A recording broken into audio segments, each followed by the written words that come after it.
No way. Just have the referee use that shirt you have. That works for me.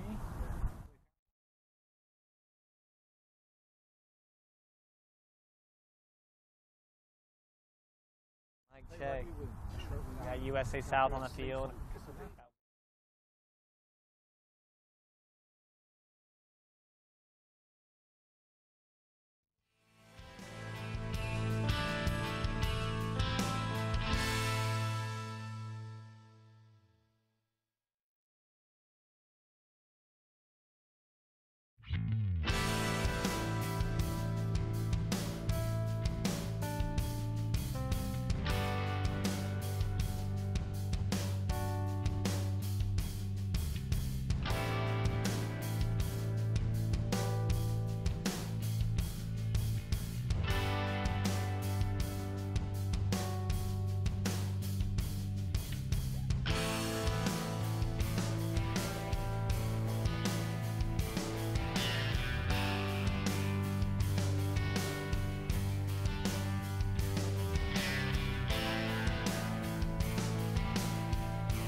Okay, okay. All right then. All right. So you let me know.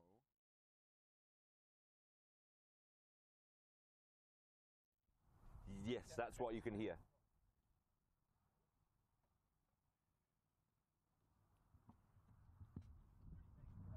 You're gonna do that?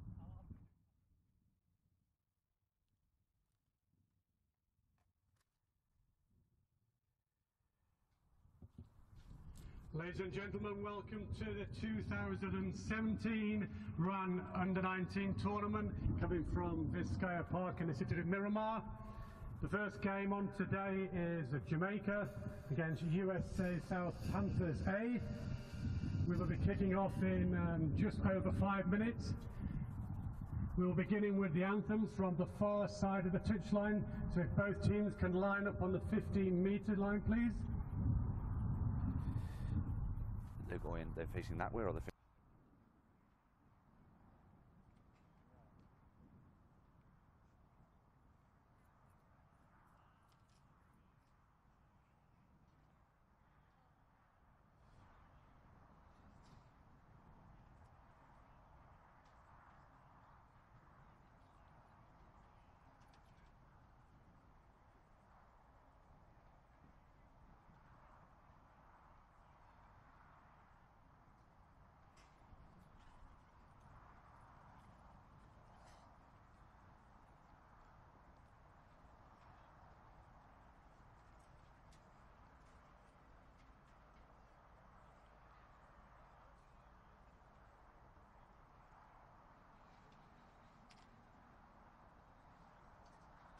Ladies and gentlemen, can you please be upstanding for the national anthem of Jamaica?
Please be upstanding for the national anthem of the United States of America.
Okay, good luck both teams.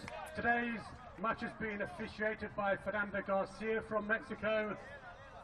Kevin Morrell from Barbados is the assistant referee, and the assistant referee 2 is Sabola Gray from Guyana.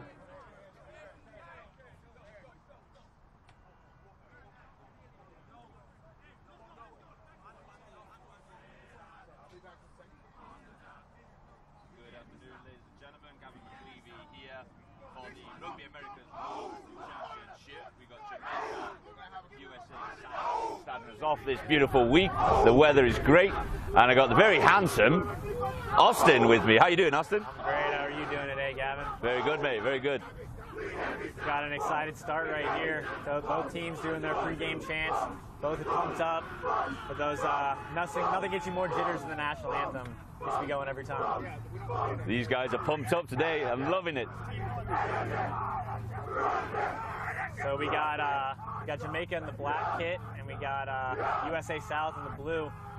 Jamaica's going to be hot out here. It's about 88. It says it feels like 100. It's going to be a hot one out here. Yep, it was raining earlier today, so it's nice and humid now. That sun is steaming away all the water.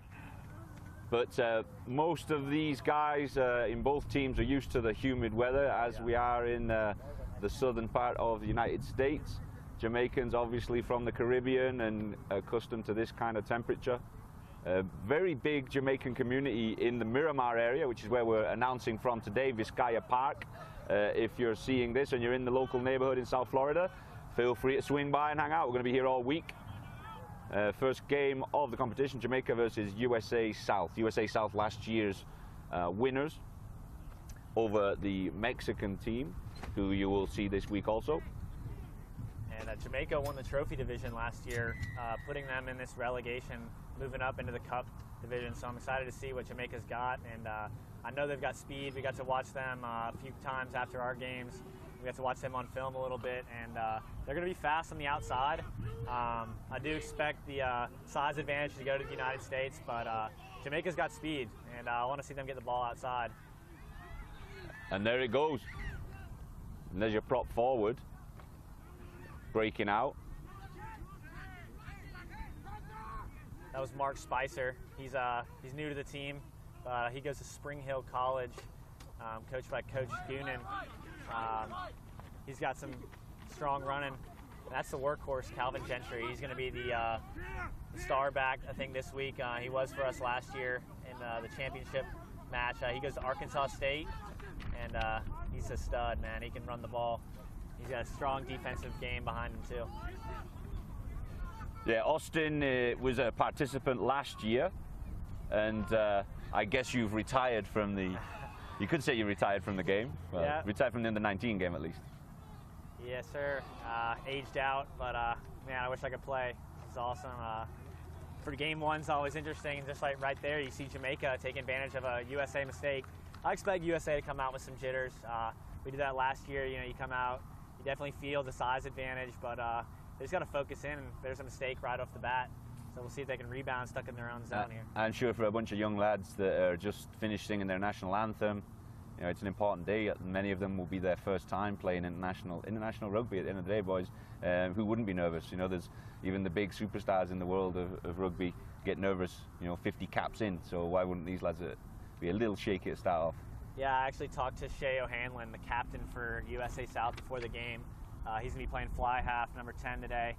And he said he always gets super nervous, gets himself all worked up, and then come time for that first catch, that first ball, first kickoff, he's ready to go. So we're going to see if he can get the ball out of his own zone. I expect us to kick here, USA, and they're going to try to put Jamaica on their back foot, test the back three early. Yeah, this is always a good first test, the scrum, see who's up for it. There's a lot of weight in there. Two very big packs. Being from Europe, I'm not used to such big packs as what I tend to see over here in this age category. Some of these guys are bigger than me, and I'm a forward as a man, and some of these guys make me look like a little girl. Not too hard to make you look like a little girl, though, Kevin. Knock on there by the looks of it, playing advantage. There's a numbers advantage outside if USA can take advantage of this. Yep, Diego O'Hara at scrum half moves it out. Great work through the middle. That was a massive hit.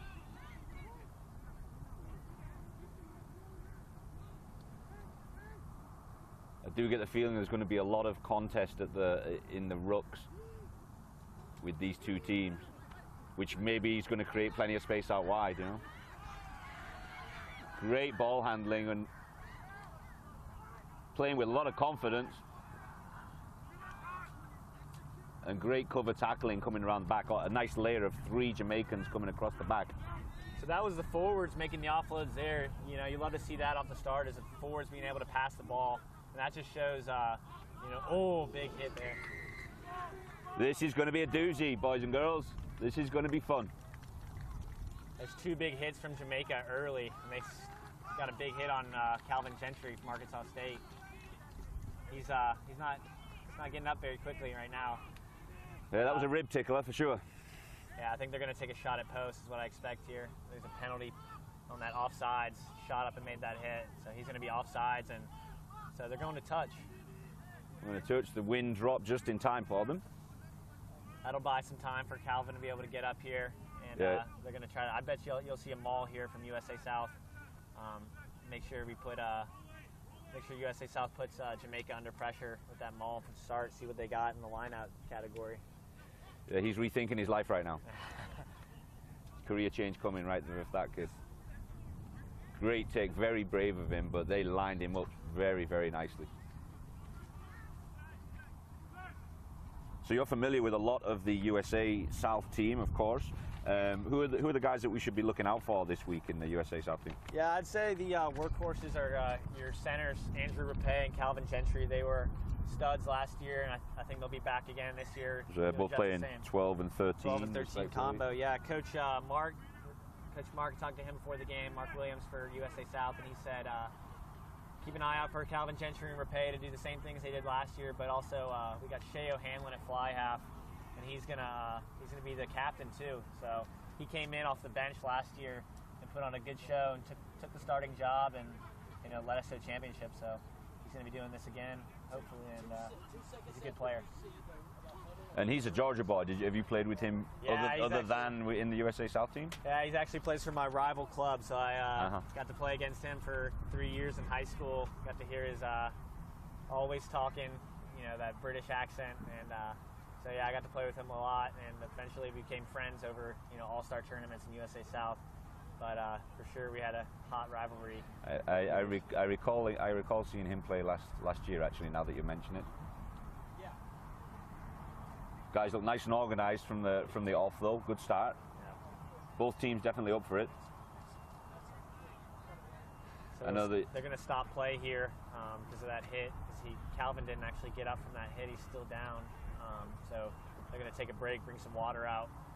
This is actually might be a good thing for both teams. Gets the jitters out, gives them a second to calm down a little bit.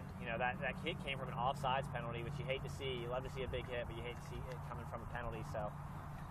It looks like they might be substituting in Marcelo Gutierrez. Plays locally here in South Florida at St. Thomas Aquinas, state champions of Florida. So looks like they're taking him out. I know he wants to stay on the field. You can tell they're doing a on-field test for his ribs, it looks like, and his torso is where he got hit. So he's probably pleading his case to stay on, and there he is. Yep, he's going to stay on. After the announcer says probably pleading his case, he can come to me.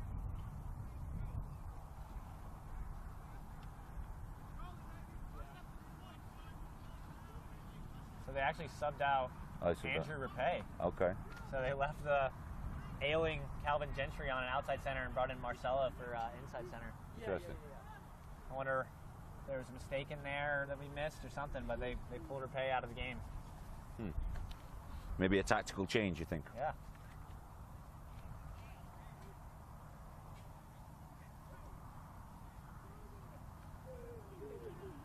Good shove from the USA South guys.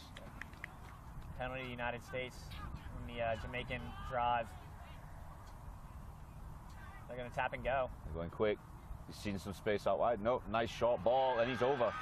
There's your boy. Calvin Gentry just took a big hit, and then he puts one on Jamaica. That's a pretty good sign that he's back. He's good to go. Sometimes when the adrenaline kicks in, doesn't hurt for another couple of days. Oh, yeah.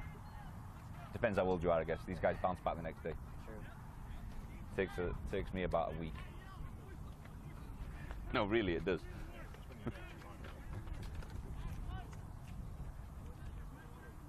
That was actually pretty strong defense from Jamaica. I saw, you know, the USA South had 3 line breaks back to back to back with the forwards passing. But they were able to stop it and slow down the attack. Unfortunately, a penalty cost them to try, but I thought that was good defense to start. Even when the penalty was on, and that one goes over, who's their kicker today? Shea O'Hanlon. Shea O'Hanlon's kicking as well. Okay. So 7-0 USA South. Jamaica letting the first try in of the tournament. But they were pretty solid in defense. They were quite organized. They saw him coming through, so they did tighten it up where he was coming. They saw him coming. But it was just brute strength got him over there. Nearly took the posts with him.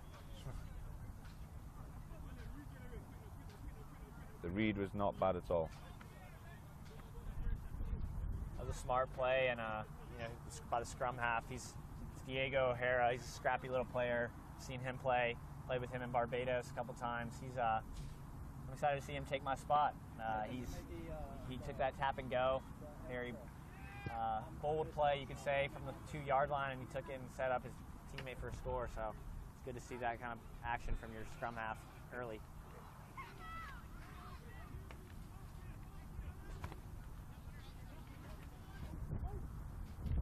Nice and organized at the ruck, the USA South. They were mentioned, I was listening to them getting together early, and they literally had a song talking about rucking. Oh yeah, the chant. Yeah. That too. There goes Commander Rockets. So it's obviously something that they focused on in preparation for this game.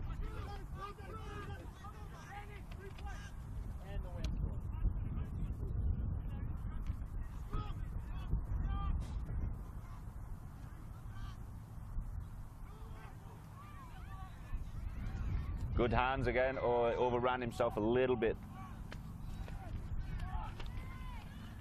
They're going to call this penalty back. USA was playing with advantage.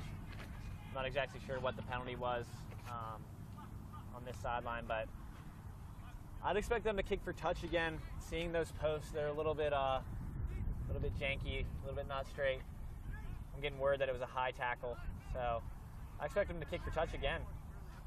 Put the Jamaican defense under pressure one more time. That was a great kick. Puts them on the 5-yard line. Yep, it's a good kick. The thing is, a lot of these teams don't have a lot of time to prepare, especially with such a large geographical area as USA South. So it'll be interesting to see how many line-out moves they tend to call. You've only got a couple of days to squeeze it all in. I know they've been doing tryouts for a long period of time, but not everybody gets to all of the tryouts with that large distance that you've got to travel. Tennessee, Georgia, Southern Florida.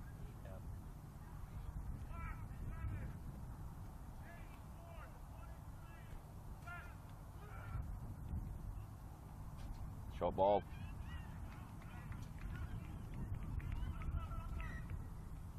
I'm going to call it held up there. Scrum back to USA South. Quick work, nice and simple.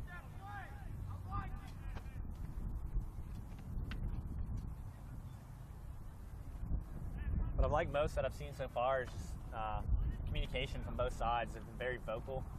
Jamaica's always talking. And, I remember listening to them last year. It's very loud. They're very talkative players, which is excellent for communication. In USA South, they've been more moral support, emotional support in terms of cheering each other on good plays, long runs, grabbing each other's back. So I like what I'm hearing in terms of vocal. That tends to die off as the game progresses, though. Oh yeah. You know, so you start preferring to breathe instead of. And we go again, same move pretty much from that last penalty.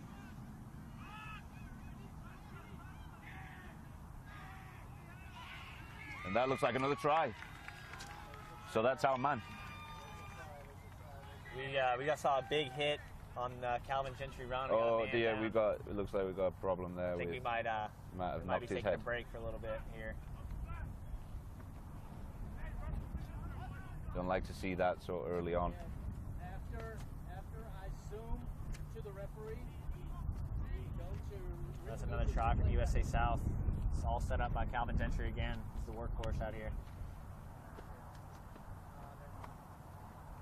There's an injury. There's a player who's probably going to play. We do have ambulance on hand at the field. They're immediately on, so we'd have to wait for an ambulance to arrive. They're actually on scene. USA South guys come to the halfway line to get some water. I would actually have them go off the field because we're going to be here for a little bit because they actually, protocol says they have to get another ambulance here before they can start play again. So this might be a sizable little break we got here. There they go. Coach Mark calls them off the field. We're going to have a little bit of stoppage here for a minute.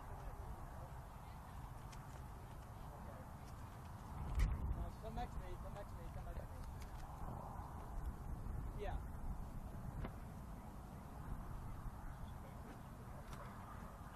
It is, yeah. Unfortunately, we're going to have to wait for a little while, guys. I appreciate your patience, but health and safety is obviously the main concern here.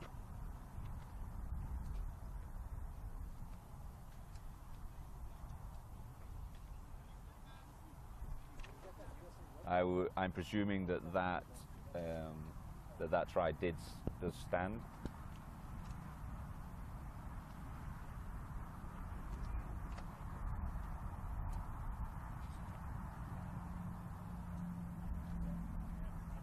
Got a nice little crowd here. There's obviously a couple of games going on today. We have the Cayman Islands against Bermuda after this game, and that should be around about 6 p.m., providing all goes well here.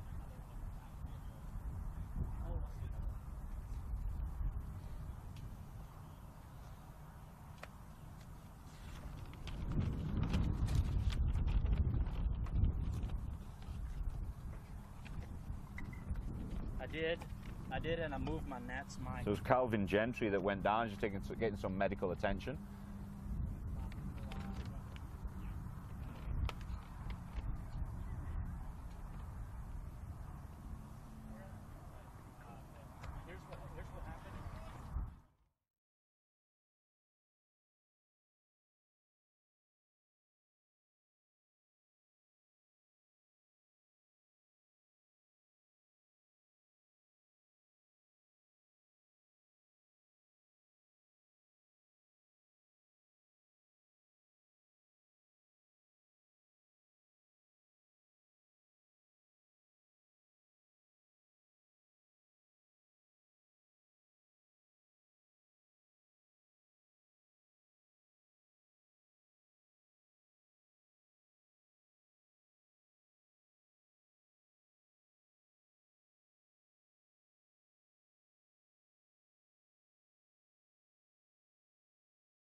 Hi guys, if you're just joining us, this is Gavin McLeavy at the Rugby America's North competition here in Miramar, Vizcaya Park. We just got a bit of a delay just for an injury to one of the Jamaican players. Took a bit of a knock to the head, so we're just getting him safely away to medical assistance. I think we're going to put him in the ambulance, take him to hospital. I believe we'll have to wait a little while, so I thank you for your patience here, and we will get this game going as soon as we possibly can.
Thank you very much for being here. This is Gavin McLeavy along with Austin at the Vizcaya Park for the Rugby America's North competition in Miramar, sunny South Florida.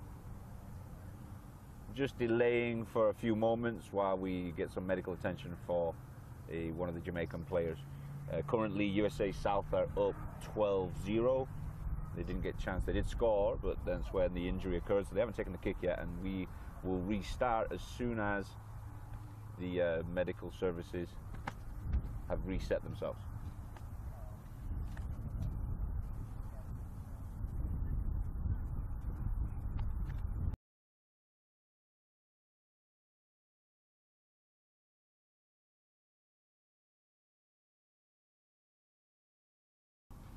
Last year's champions, currently 12-0 up against Jamaica.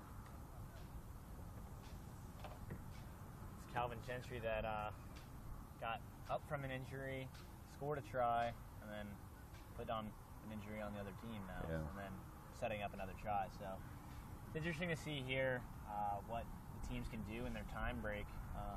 You know, stoppage like this, it's always a mystery if it's gonna work against you or work for you. You know, if you can stay focused, come out here and play the same way. Yeah, no, it's a lot of the guys, they're not taking a knee, they're sitting in there, they're getting in the shade, they're standing together, they're talking through their game plan. You know, they've both seen what each of the teams can do and how they've set themselves up. So it's a good opportunity for coaches to take advantage and have that conversation and get into the guys and explain, hey, listen, we've seen this. Let's counteract that. It's a great moment for a coach to have good communication with his guys, and guys that are already warmed up. Keeping them warm might be the issue.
goes, out in the ambulance. We can't keep going until there's another ambulance here. We only have one. Okay. So they're showing us that if there's another ambulance coming for him and then he leaves.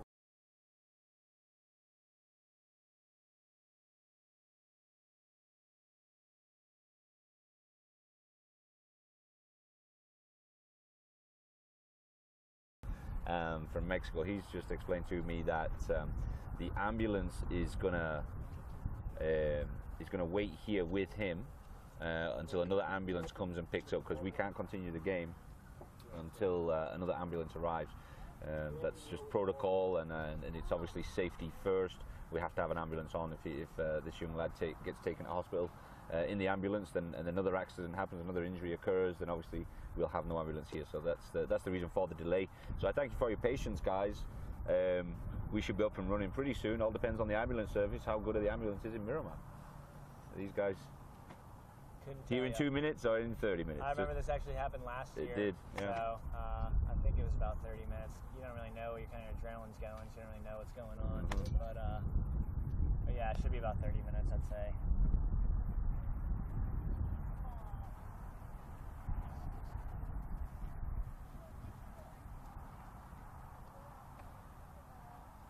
So while we've got the time, Austin, do you want to explain a little bit about the process of getting selected for USA South? 'Cause I'm sure the guys here, they're actually selected for the team. A lot of their friends and family, and maybe their teammates, you know, maybe looking to get on the team next year, or younger kids that are thinking about going this route in their rugby careers. What was the process to get involved? And now that you're commentating and you're retired from retired from rugby at 19, 20 years old.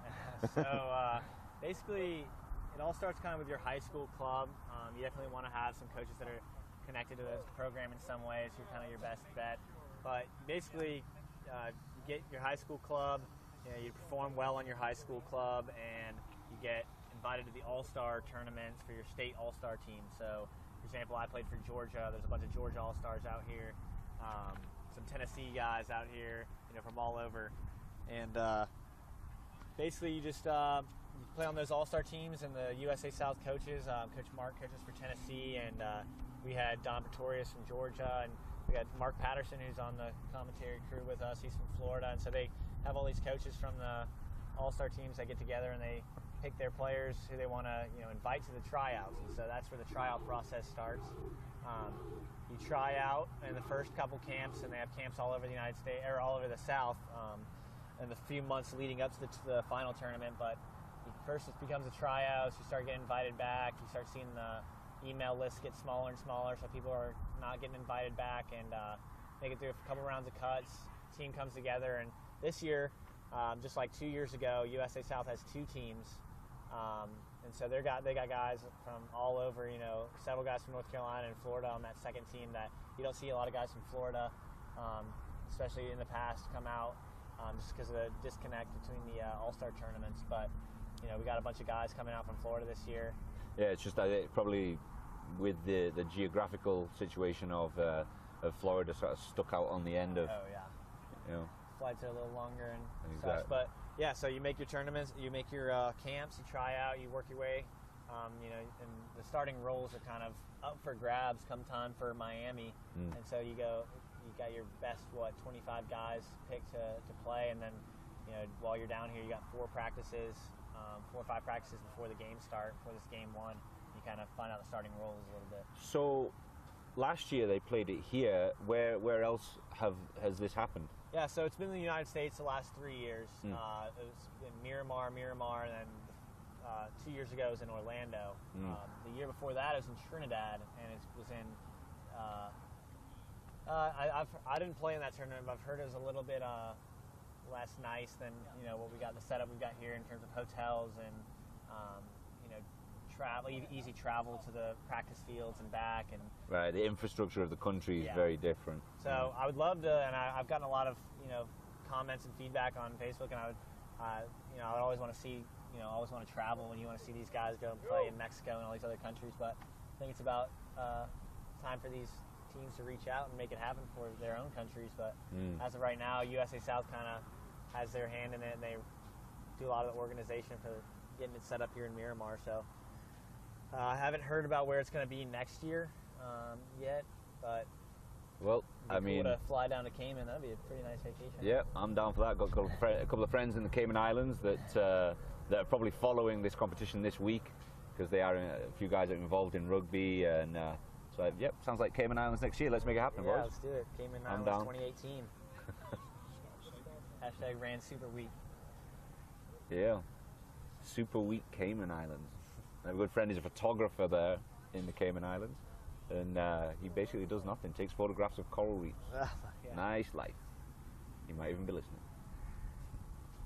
and sending me a message that he hates me. But I tell you what, the practices get tough out here. You know, you think it's way too tough in Tennessee. It's too hot in Georgia, and then you get down here and you're like, Yeah. it's crazy, man. You got 2-a-day practices. Coach Mark doesn't take it easy either. You know, you're running, doing the 7-minute drill, and working hard out here in the heat. So come time, you know, we were acclimated. In Orlando in 2015, it didn't seem that way. Mexico definitely, they had a tour, you know, going through and playing in different games before they played us, and so they had the conditioning advantage and beat us in 2015. But 2016, we were conditioned, ready to go, and came out, and it seemed we had the advantage come second half in terms of conditioning. Right. So it'll be interesting to see, you know, this, you know, a stoppage like this, you know, kind of levels the playing field in terms of conditioning. But, you know, when you play a, 70-minute game in the heat, it definitely conditioning plays an advantage to whoever's got them. Yeah, down here in South Florida, I mean, even myself, I played this last season. I'm 38 years old and I really shouldn't be playing anymore. But I play, obviously, men's games are 80 minutes long, and honestly, anything after 65 minutes, it's time to stop. You know, and it's just no fun at that point, and you know, you're sweating into your cuts and the grazes, and it's just, why do we play this game? I don't know. Ball's soaked. It's always slipping out your hands. Yeah. But you know what? The game's growing, which over the last sort of couple of years while I've been involved in rugby in the USA, the growth is phenomenal. I'm watching USA play against Canada a couple of weeks ago in San Diego, and you know, there's a nice crowd there. We were at the University of San Diego watching that game, and I don't know how many people were there, but the atmosphere was fantastic. There's a real following, and it's not just rugby players that are following the game now. That there's fans being created all across the country. Obviously, California's a huge rugby community, but then up in the Northeast is where it's really getting strong. Texas is getting really strong. Florida, maybe Southeast in general, I guess, is kind of a minor market in the USA, but it's growing. That's the key piece. You see networks like NBC getting on board and making the biggest broadcast deal in sports history in terms of in a new sport market, and they broke in and they're covering the CRCs and big tournaments like that, and eventually it's going to be all over. So I'm excited to see it. Hopefully I can be a part of it too. Exactly. Yeah. I mean, it's consider yourself in an internship right now, right? Exactly.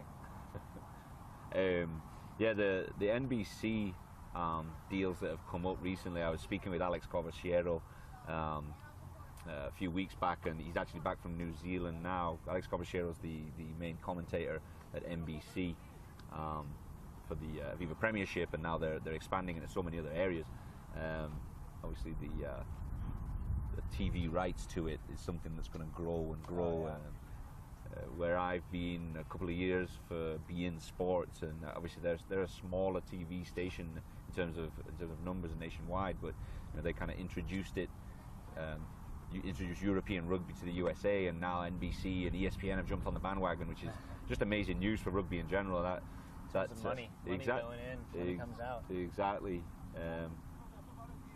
I like to see it when the ESPN people are showing it. I mean, if you guys watch any kind of, if you have any interest in watching rugby on a regular basis, I personally watch it on Apple TV. I get my ESPN 3 on Apple TV, and it's what is it, $80 for an Apple TV nowadays, so you can watch plenty of rugby there. They've got the Southern Hemisphere Super Rugby. Then they've got a lot of the international games. Premiership came to NBC in December, I think. Exactly. NBC Sports, yeah. NBC Sports, correct, yeah. It's phenomenal to see, and 4 or 5 years ago it didn't exist. I mean, it really didn't. Like five years ago, there was It was. There was nothing. I mean, I remember looking for illegal websites to try and stream my rugby. Might I get in trouble for that? I don't know. I might get arrested for doing that. I think I hear him right now. How many people are watching us? And hopefully not too. Well, no, I want lots of people to watch us, but not many people listen to that. Hopefully. But yeah, I remember watching it. The only way I could watch it was by illegal websites. So you know, that's the kind of thing now. Now we're watching it in the big boys of ESPN, NBC, beIN Sports. I think we hear that ambulance on its way down the street, so we might be up pretty soon. But yeah, they have to. Protocol says they have to replace the ambulances before we can move on. And they're gonna take that poor Jamaican player out and send him on over to the hospital. For some reason, I swore that it was USA South guy that went down. No. I don't know what happened. Wasn't paying attention. Yeah, Gavin, pay attention. Calvin got a good ball, ran at it, and then all of a sudden he scored and play stopped. So yeah, keep you up to date, guys. We've stopped for a medical emergency. One of the Jamaican players got a knock to the head, so protocol says that we've got to wait for an ambulance to come get him. We already have an ambulance staff on site at the Vizcaya Park in Miramar, so that was already on site. But we're waiting for an ambulance to take that kid that's stabilized, taking him to the hospital, and obviously then we can continue our game, because then we will have also an ambulance on staff at the side of the field for any further emergencies that may come. Hopefully not, but you never know. So give us a few more minutes and we'll get this game going again. The USA South are currently 12-0 up over Jamaica, the Jamaican national team, for under 19s men's rugby. And so far it's been a great game, but we are pending a conversion kick once the game gets restarted. The officials of the game came and informed us that we had to wait until the young man was escorted away in an ambulance. So if you're in the South Florida area and you're listening to my dulcet tones, come down to the Vizcaya Park in Miramar, South Florida, and come watch these games. We've got today's game, USA South against Jamaica. Tomorrow we've got a couple more games, but at 6 o'clock you've got the Cayman Islands playing against Bermuda. That might get bumped back a little bit just due to this delay, but if you get here for 6 o'clock, you'll be able to see the second game of the day. I'm excited for that game too. We got Cayman versus Bermuda. I mean, it's always a little bit chippier when it's two island countries going against each other. Yeah, you know, something to prove, right? One national anthem. So yeah, they go at it. Good old God Save the Queen.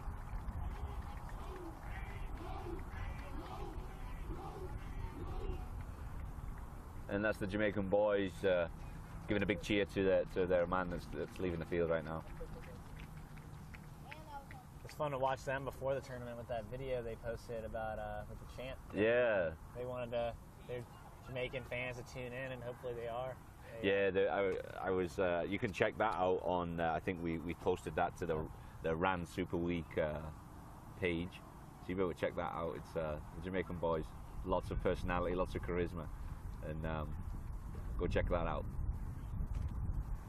I've got the USA South guys are keen to get started again. Hopefully neither team has cooled off too much. Get straight back into it. Another game I'm excited to see is USA South B, or USA South Team 2 against Mexico. Because they're no joke. I've watched them warm up. You know, USA South, it might be, you know, call them the B team, call them Team 2, but they're going to bring it. I promise you that. They're treated a lot more as a separate team in their own right. They practice together, they scrimmage against each other, and they scrum against each other, and so, you know, they're... Yeah, I heard something about... I mean, I run the Okapi Wanderers Rugby Club, and I guess they used our facilities for training this week, and I heard USA A against B. It got kind of interesting. Yeah, a little chippy, I heard. Yeah. They were one squad, but two very different teams with two very different personalities, and I heard there was a bit of ding dong going on in a few of those rucks and scrums.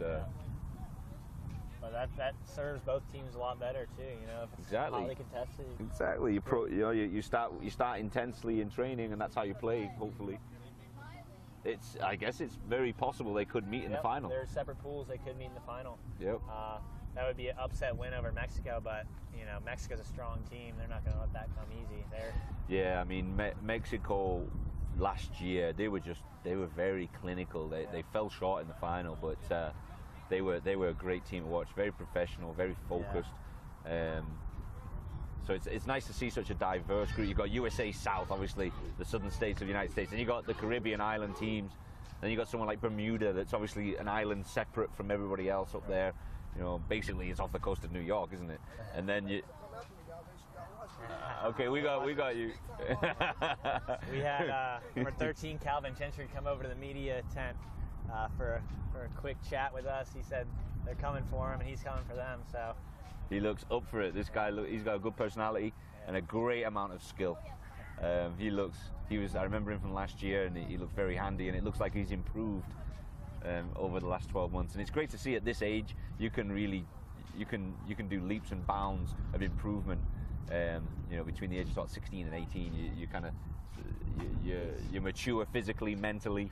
Calvin's a personality on the team. He's, you know, always the loudest in the room, always the attention seeker. But so when he retires, he'll be the next one sitting in this seat next to me. Cool. Because you've got to be loud and obnoxious to be doing this job. Yeah, he actually this year did some awesome things. He played at Arkansas State, and I had the opportunity to watch him play against Clemson. He's played outside center his whole career, but then he switched over to forward, played flanker for Arkansas State this year, and it's a testament to his hustle and his willingness to take contact. He loves to hit. They actually did an ESPN documentary on him for a little short on ESPN, fueled by Gatorade, and they talked about his club in Memphis, being an inner city club, and fighting his way out of interesting odds to play college rugby of all sports. So it's a little different than what you would find in terms of football and basketball and clubs like that. But he found rugby, and his team found rugby is really inspiring. And now he's playing at Arkansas State, and I can call him one of my good friends because he's an awesome guy. Yeah, it's. I often see lads that can play inside, outside centre. If they've got a bit of fight to them, they usually sit in quite well at 6 and 7 too. At this age level, at least. Even on the professional level, you can find guys that tend to be able to switch from that crash ball inside centre. They're quite comfortable firing out of the scrum and hitting people from 6 and 7 too. No doubt about it. And he does that. You just saw. Yeah, he can cause some damage. I'm glad I don't have to play against these guys nowadays. They're getting too big and too fast.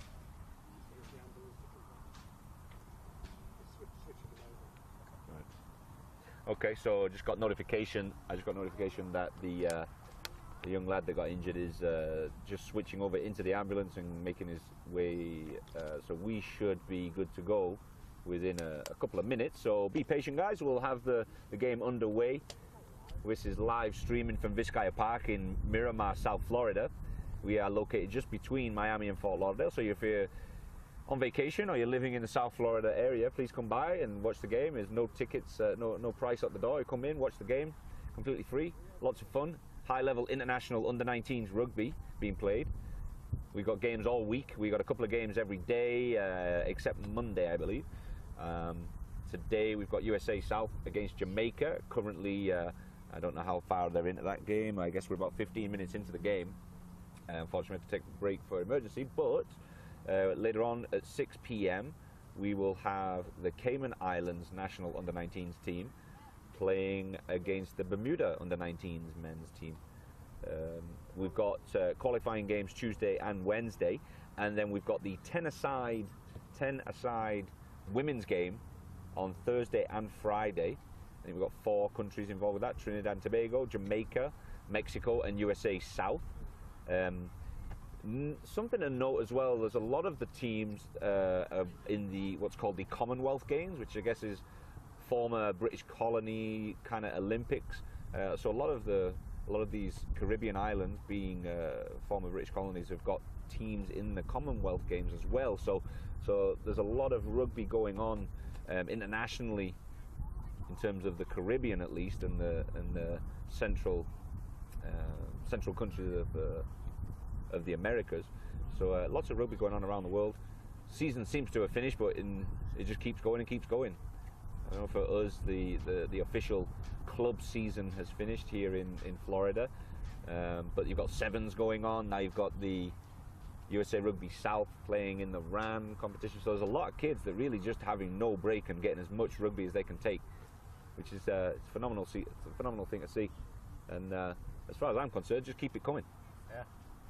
Playing all year long, you don't get much of a break, but it betters your skills, and especially tournaments like this when you're playing with, you know, good teammates that know what they're doing, and playing against good teams, that makes you exponentially better. Mm-hmm. You know, playing in high school, you can have your stars and all that, but playing with a team and everyone knows what's going on, everyone's teaching you stuff, everyone's learning, and it makes it you grow, definitely grow, and it benefits you a lot. So these tournaments are awesome. You get to see teams doing stuff that you've never seen before, and it's cool. So I mean, I think this is a great experience for lads like yourself that have played through. You know, you've had your club, you maybe played for your state, now you get to play regionally, and then you're playing against, at the end of the day, you're playing against national teams. You know, it's tier 3 international rugby, but it's always a step up every time. And you know, the coaches from these countries, it's not a joke. These guys are, you know, professional coaches that maybe, you know, moved to Caribbean islands. I know that the Cayman Islands have a certain amount of funding to hire guys. The Bahamas, I remember, they get government funding for their national team. So, you know, that and a few sponsors, and kids can come and play and do it relatively cheaply at a really high level, and that's just great for the game, because a lot of these guys, they'll end up playing in major rugby nations, whether it's for clubs or for countries, and just really raising the game across the whole world. And this isn't just happening in, you know, the central countries of the Americas. This is happening in Asia. The China have invested huge amounts of money into rugby. Japan, obviously, a well-established rugby country. And then you're going down into the Philippines. There's a guy in Tampa in Florida that I know quite well. You know, he's played the last 10 years on the Philippine national team, but he's from Tampa. You know, so this kind of thing is not unusual if you're involved in rugby on a regular basis, and it's growing all over the world. And obviously in the USA, at high school and college level is the fastest growing sport in the United States. So if you've stumbled across this live stream, do a bit of research, get on Google and find your local rugby club wherever you are. And you know, rugby's a beautiful sport, because you can turn up and you might not know anybody, but they will open their arms and let you in, and then beat you up for an hour and let you go home afterwards. Yeah, but I bet if you go and ask these USA South players their story, you know, how they got into rugby, a lot of them will be very similar. You know, for me, I came off the bench playing football, never really got my shot in football. Mom told me, hey, my son's playing rugby over here, so I went over, joined a club team there, and the first practice I fell in love with it, got on Wikipedia, I was learning all the positions and stuff, realized I wanted the ball more after my first game, and I was hooked, got myself playing in front of a national anthem. So, right. You know, all the stories are going to be very similar if you ask these guys, and I think they owe rugby a lot, and that's why, you know, you find guys like me that want to come out here and talk about it, because I can brag on this sport all day. It's done a lot for me. It's funny. I always find that younger lads that join. I coach a high school team, and I help out with a men's team locally, and even on the men's team, that you get guys that maybe are in their mid-20s. You know, they've gotten married and they've got a job, and all of a sudden, you know, they want to do something, but you know, the gym's not very interesting for them, and you know, salsa dancing with their wife isn't what they want. So they come and hang out in the rugby team, and all of a sudden they're like, man, why didn't I do this 10 years ago? Yeah. You know, and that is, I would say, every other guy that comes to my rugby club, that's their situation. They come in late, you know. And so I'm a big advocate for youth rugby and getting guys involved at 10, 12 years old, because in terms of, at least in the USA, and I don't know if it's the same in other countries, but the athleticism in this country potentially could put USA on a major rugby map. I mean, we shouldn't be sitting, you know, whatever it is at the moment, 16th or 12th, wherever we are at the moment in the... That's true. USA Sevens are ranked 5. Now that's a testament to the athleticism, I would say. Yep. Flew up from way down there and just started winning game after game, tournament after tournament, and then all of a sudden they're They're a powerhouse. Exactly. So, yeah, I mean, sevens has been a great way to grow the game in the USA, just because of the athleticism. You don't maybe need to know all of the nuances of the scrum in sevens. You know, you don't have to have those expert prop forwards that you might find in rugby, stronger rugby nations. So and I think USA has been able to grow because of that. You know, there's maybe the reliance on speed and strength in sevens. As long as you can figure out how to pass and kick the ball correctly, you can put yourself in a good spot. So with that growth, I'd love it to grow into the 15s as well and be successful there. I was with Dan Payne, the CEO of USA Rugby, last week on the weekend before in San Diego at the Rugby Hall of Fame, and the feeling is that sometimes the focus isn't on the youth enough.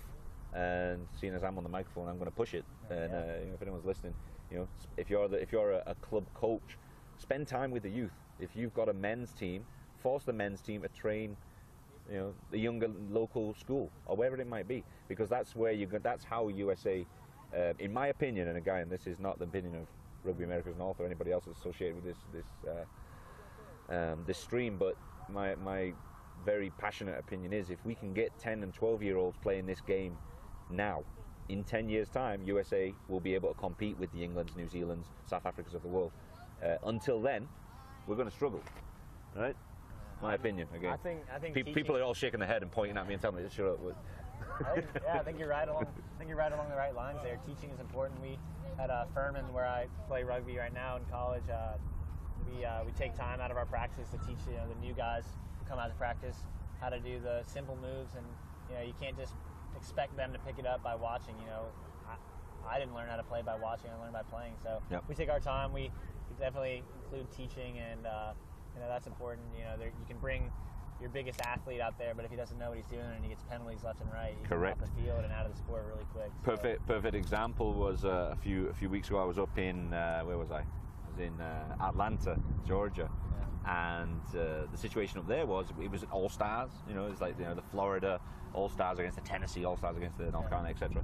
And it was interesting to see the teams that had the athletes looked impressive until it went to the breakdown, until it went to the scrum.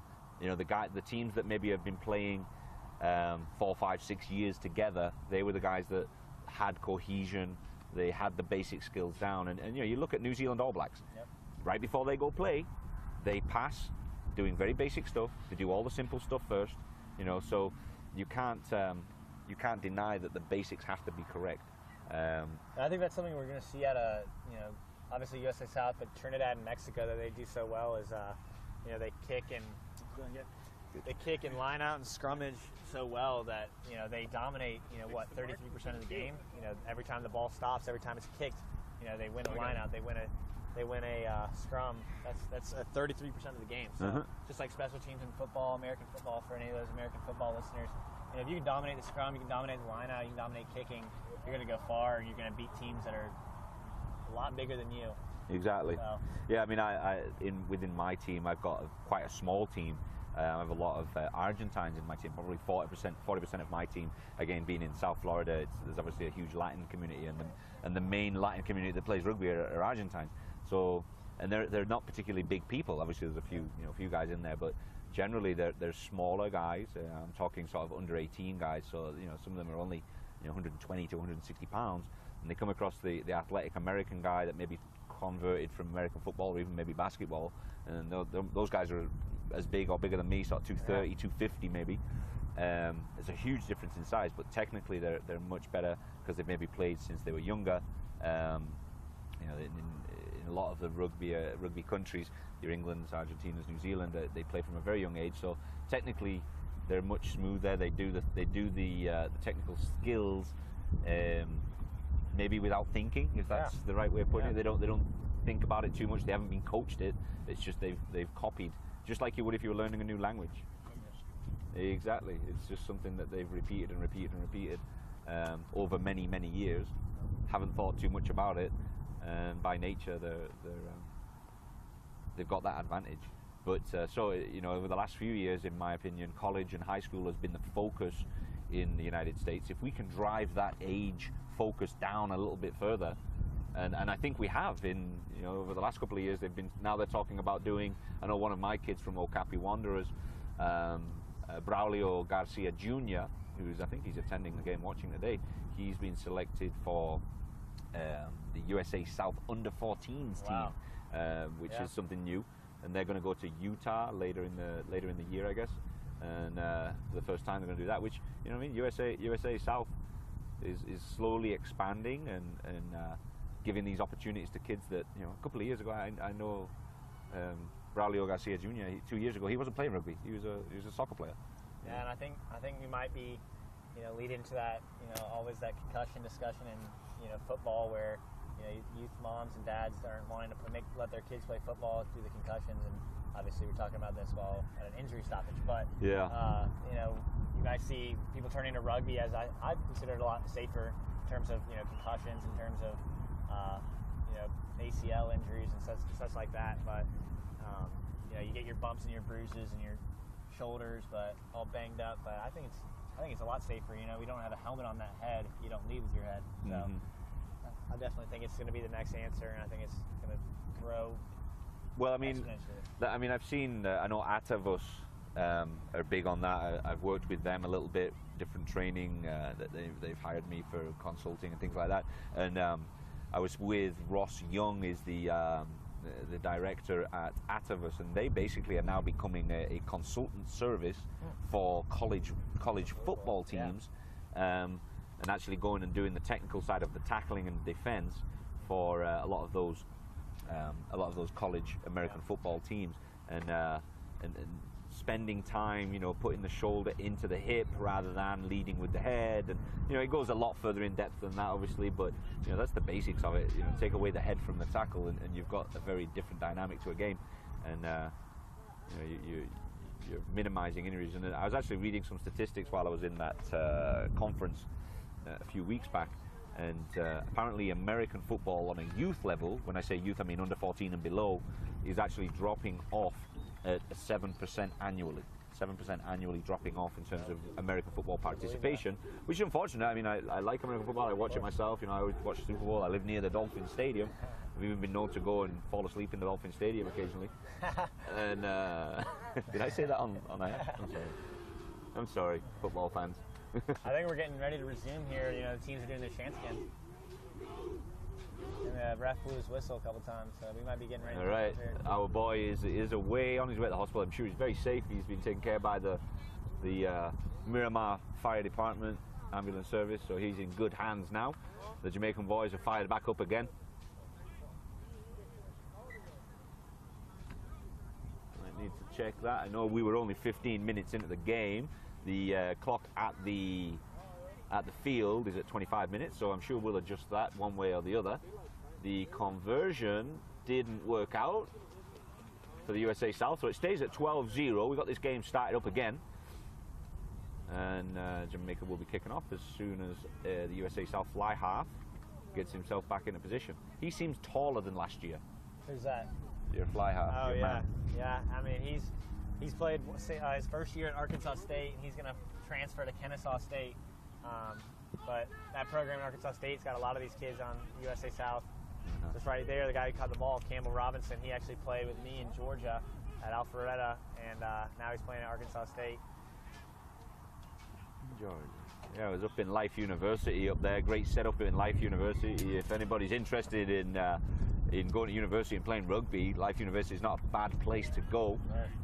Colton Cariaga, he's met him a bunch of times. Great guy. He just got promoted to head coach over there, and a phenomenal program. And actually, my chiropractor went to that university.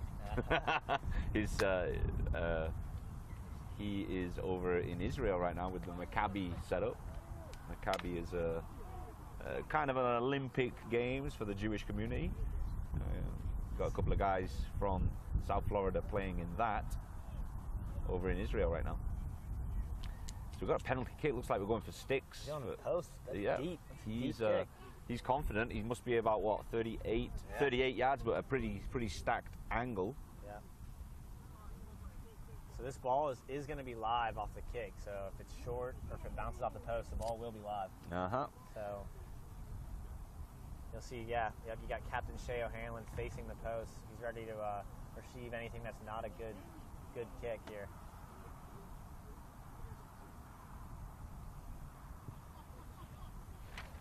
Short. That's live. And okay, he's decided to put down. Out the back there. That's Nick Commander Raucus. He's the fullback for USA South.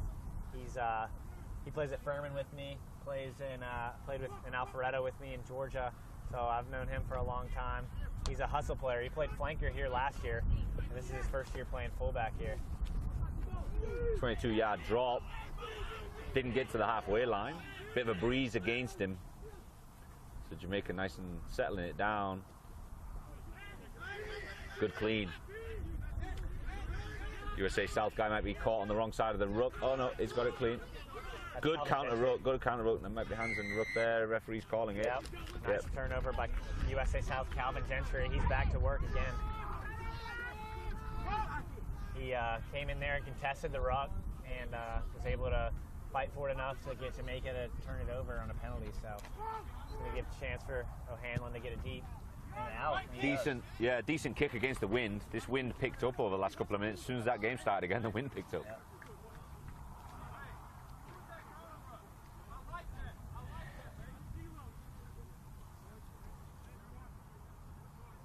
So Coach Mark told us to watch out for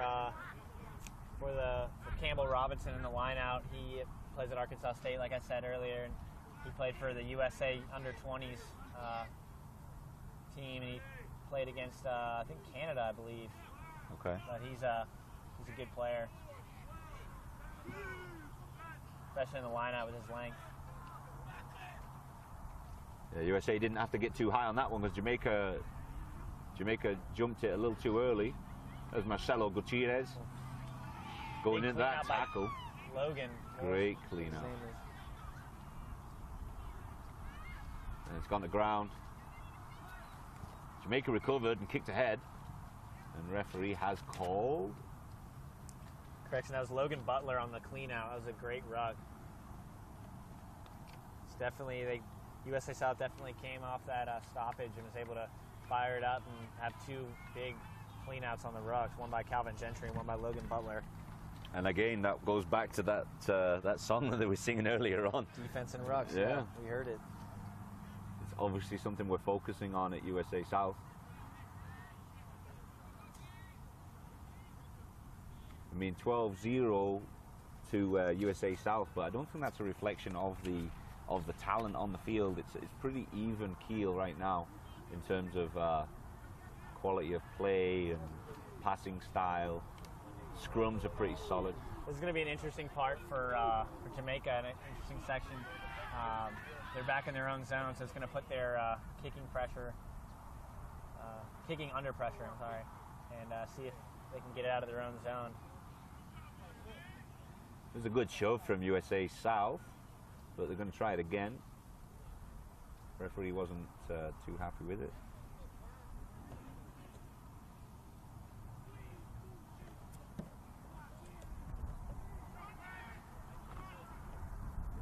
Jamaica put in at the scrum.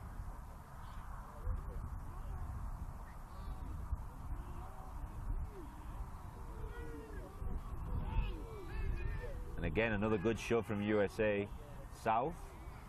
Jamaica wins it though. Here's the kick. All right, a bit of clearance, and we're out. It's gonna be a line out there. Wasn't pretty, but it works. Gets some good 20, 25 yards there. Fly half looked like he was under a bit of pressure.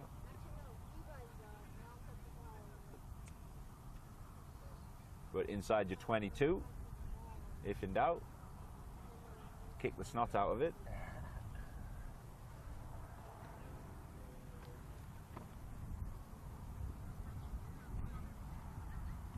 So if I had to put my money on it, I'd say ball's going to Calvin Gentry right here off the line out.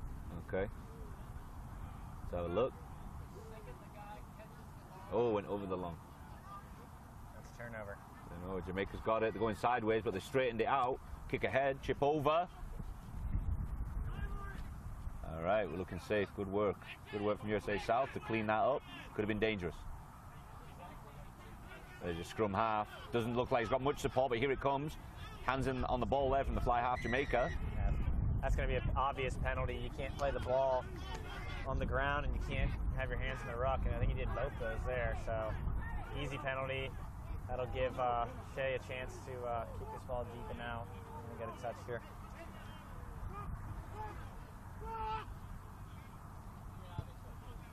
Nice kick again against the wind. Just into the Jamaica half.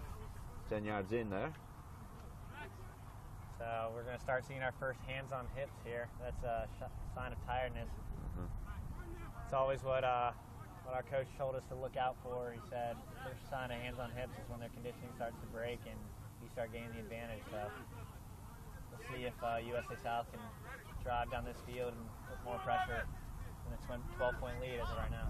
And again, they've gone for that short line out, hitting the prop forward, and then they've got the hooker supporting on the inside, but he's been dragged out by the Jamaican. It's an excellent defensive play by Jamaica, dragging him out of bounds. Yeah. And they've gone for a quick line out too. Now they've got a bit of space out here. The referee's pulled them back. Went a little premature, I think. So we'll wait and see what he calls here. So he stepped in bounds on the line out throw, I think is what they're going to say he did. On that quick line out, you still got to stay out of bounds. I think he stepped in there. We're going to get confirmation from the assistant referee on the sideline here.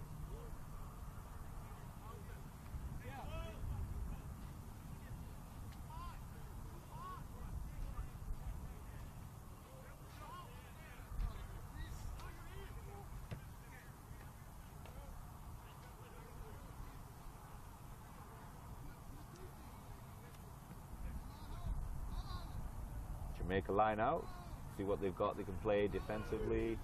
There's two up. They've gone for the back, gone for the fore channel. Decent kick, and it might have gone over the head of the USA South player, who seems to be struggling. He's got a bit of a limp on him. The USA South player doesn't look too good. He might need to be substituted out in the next dead ball.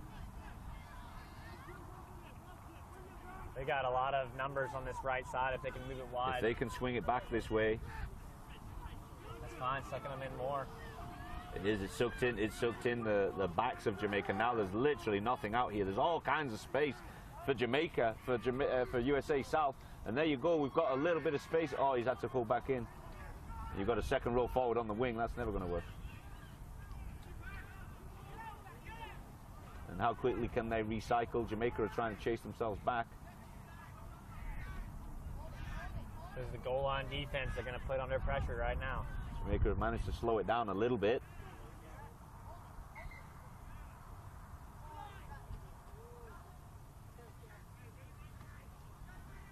USA South was able to use the lock-to-lock combo down there. We had Campbell Robinson on that long run on the outside, and he passed it back into Max Dacey.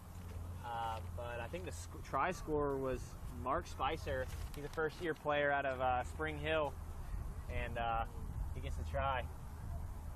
He's a prop. Love to see the big boys score. So yeah, it looks like number 14 USA South is going out. He's been struggling, and saw the ball go over the top of his head on that last territorial kick from Jamaica, and he really struggled to turn and chase that down. He ended up, his fullback cleaned it up for him. So in comes Oliver Kennett. Ollie Kennett. He played rugby at in Alpharetta with Phoenix, my old club, and so we'll see if he makes an impact here. He's got a nice kick on him. He's got side steps for days. So see what good he got kick. Here. Great kick from the sideline over here. Phenomenal work. So that takes it to what, 19-0?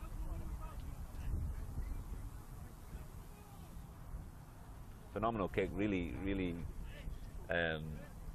far wide, and just snuck it over in the bottom left corner of the sticks.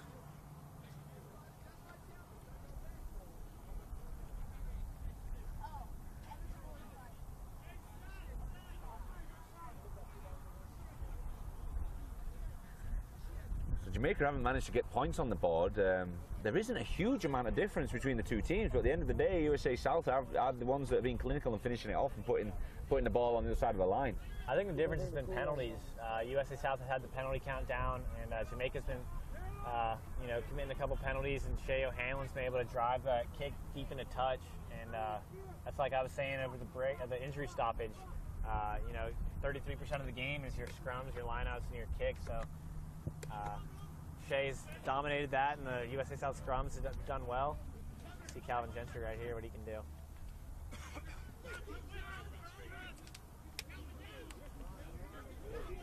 Jamaica finally take him down the ground, but he got good yards there. He's 40 yards on his own 40 yards. A little bit of space on that side too. There's Commander Rockets down the far sideline. Good hit. These back three for Jamaica have been able to put on some big hits. There's Jack Fletcher, Joaquin Fletcher. He's plays for my team, Okapi Wanderers. He's playing 8-man today for USA South. There's a booming run by Cam Tibbetts. He plays for Arkansas State, and he played for Lassiter in Georgia before that. A little bit of a wayward pass there, and unfortunately they're out. But they have the width. If they can keep playing it side to side like that, Jamaica have got a lot of work to do covering defensively. They had it all set up there. Just a stray pass from Marcelo there, and they might have had a breakaway down the side.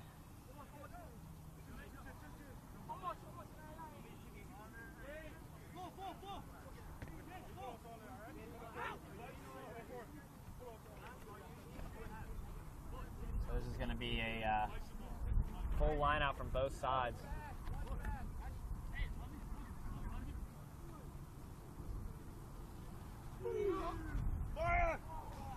Overthrow. There's Justin Johnson. Coach Mark Williams told us to keep our eye out for him. He's a flanker out of Life University. Jamaica got the ball back. Ball went to ground. Jamaica recovered it.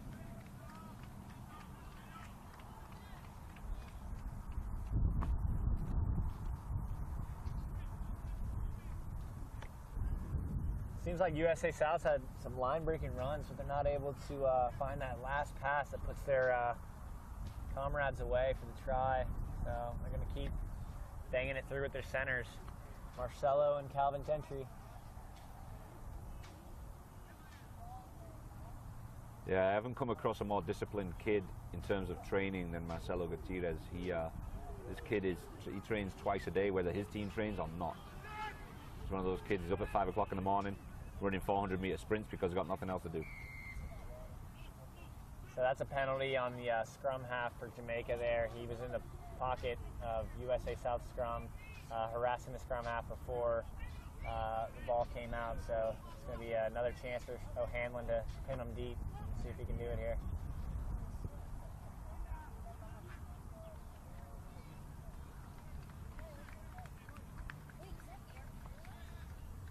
Feel free to share this live stream, guys. If you're watching the games right now and enjoying it, you know, let your friends know about it. Share it on Facebook, Twitter, whatever else that you do your social media thing.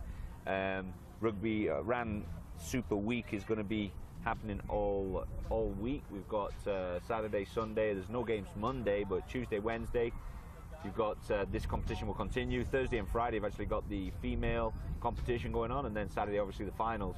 So it's a week-long thing here in Vizcaya Park, Miramar. USA South dominating this particular game against Jamaica, under 19 men's.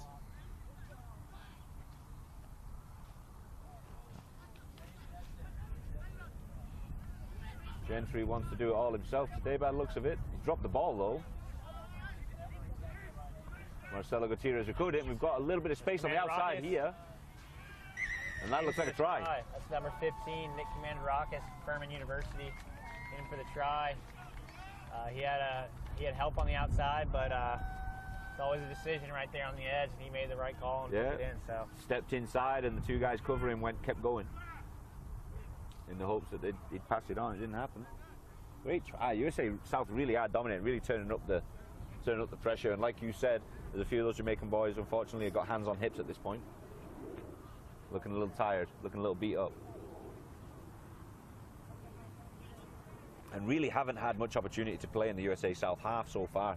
I think I've maybe seen them in the USA South half once, maybe twice with ball in hand. And we're only got 8 minutes left of this half. Pushed it wide there. So Hanlon, he's been had a decent kicking performance so far for goals, but I've been most impressed with his ability to kick for touch. He's found the ball into touch every time on those penalties, and he's been pinning Jamaica deep, and that works wonders for your tactical play and your ability to put a team under pressure. Yeah, and on top of that, the wind is going against him. You've got the wind coming from right to left at the moment on your TV screen. He is working against the wind, isn't he? He knows his strength, I guess, and he goes for the accuracy. Doesn't bite off more than he can chew. Exactly, and that's a good sign of a good player. Looks like we've got a substitution. Mr. Calvin Gentry going off. Looks like he needs a break. Lots of rugby for these guys this week, so maybe USA South are feeling pretty confident at 24-0.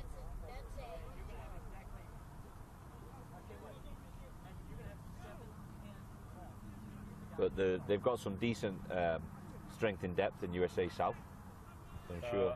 I count 14 players for USA South as Calvin Gentry went off, and I didn't see a sub come back on. I could be wrong now, but I didn't see anyone come back on, so we'll see. Yeah, no, I just counted 15.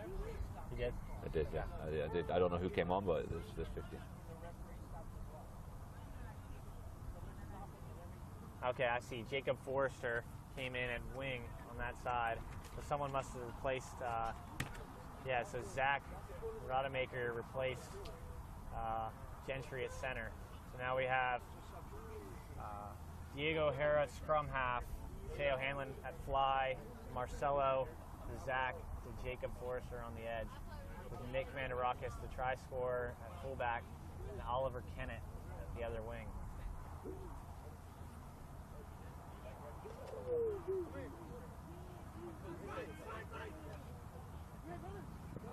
Lost the ball. Jamaica recovery.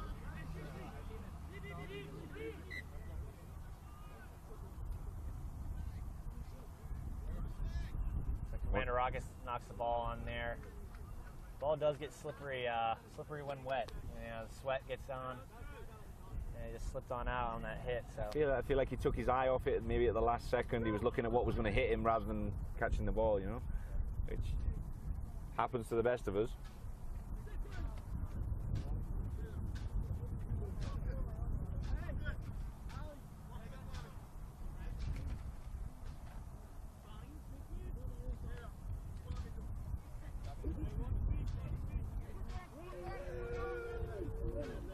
Good shove from USA South. Scrum, the ball went in, straight out again.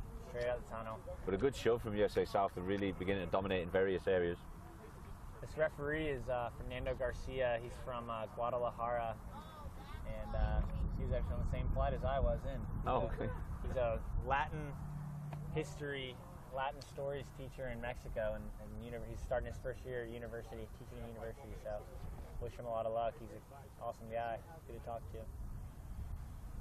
Yeah, this is international rugby, so you're going to get international level referees. I know we got Khalil, one of the local Florida referees, is going to be doing the next game this afternoon, and he's refereed at some of the biggest international competitions in the world. So really high standard rugby, high standard refereeing. So it's a real visual feast for you guys watching this game on this live stream.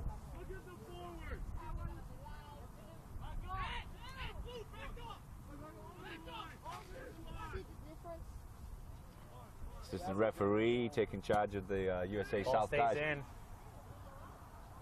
So the ball didn't find touch, so this will give Commander Rocks a chance to return it here. They've got a bit of width there, Gutierrez. Good run by Zach Rodemaker. Good yards on the young'un. He's a first-year player out of Harlequins Rugby Club in Tennessee. Here's Oliver Kennett.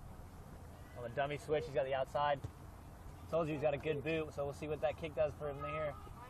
Nice, in the mark. Good call for Mark.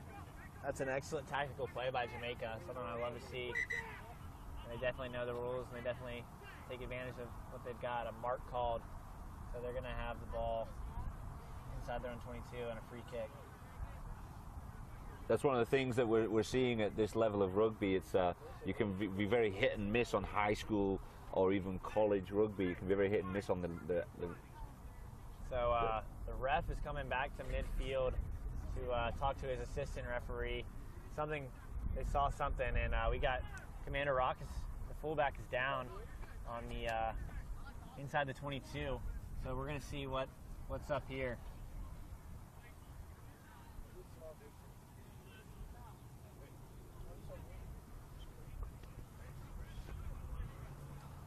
He's got his headphones. We're gonna see if we can get a replay here. Maybe take a look at Can we get a replay of what happened over here? Possible? We'll see if we can back it up and take a look for ourselves. But the referees met.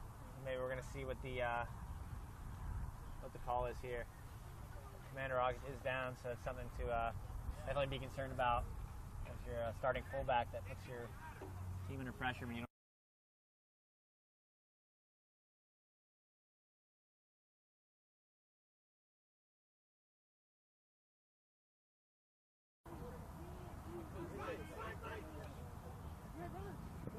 Lost the ball.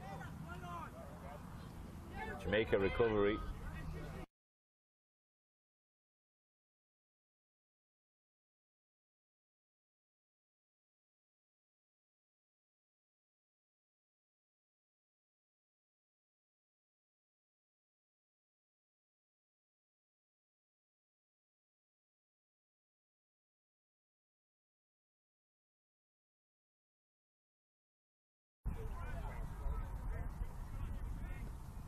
So Commander Raucus is leaving the field, and Kennett looks like he's going to go to fullback, Oliver Kennett, and got a substitute on the wing. Try to get a name for you in a second here. Number 20, Cameron Tompkins, replaced on the wing.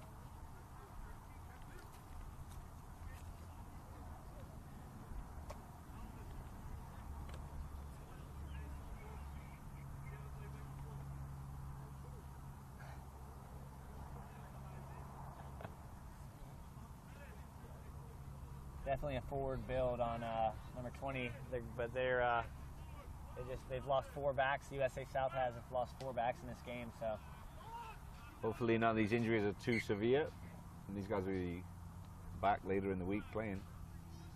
it's a long week. You don't want your guys going in the first games.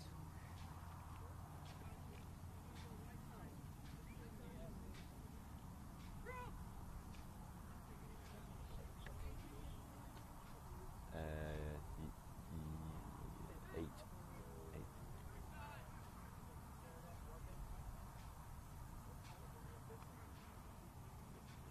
You already used a lot of their substitutes. It's only the first half after that stoppage. So we still got a minute to go in the first half. I feel at 24-0 up, Ball's out. they're playing confidently. Let's rotate the guys. Let everybody get a bit of playing time. Blow the cobwebs off. Some of these guys may not have played for a few weeks from their club or statewide division. So USA South gets a penalty on the not releasing call on Jamaica.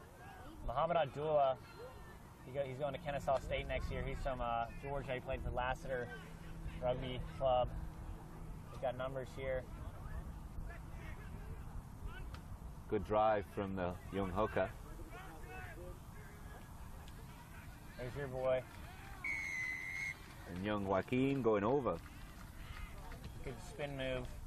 Really, that's all forwards play there. They went from Cameron Tibbetts on a powerful run, clear out by Campbell Robinson, and then to your 8-man Joaquin. I promised him a candy bar for every try he scored this week.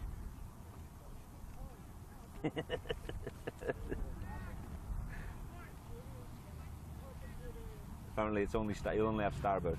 Doesn't want anything else. He's on a diet. No chocolate, he said.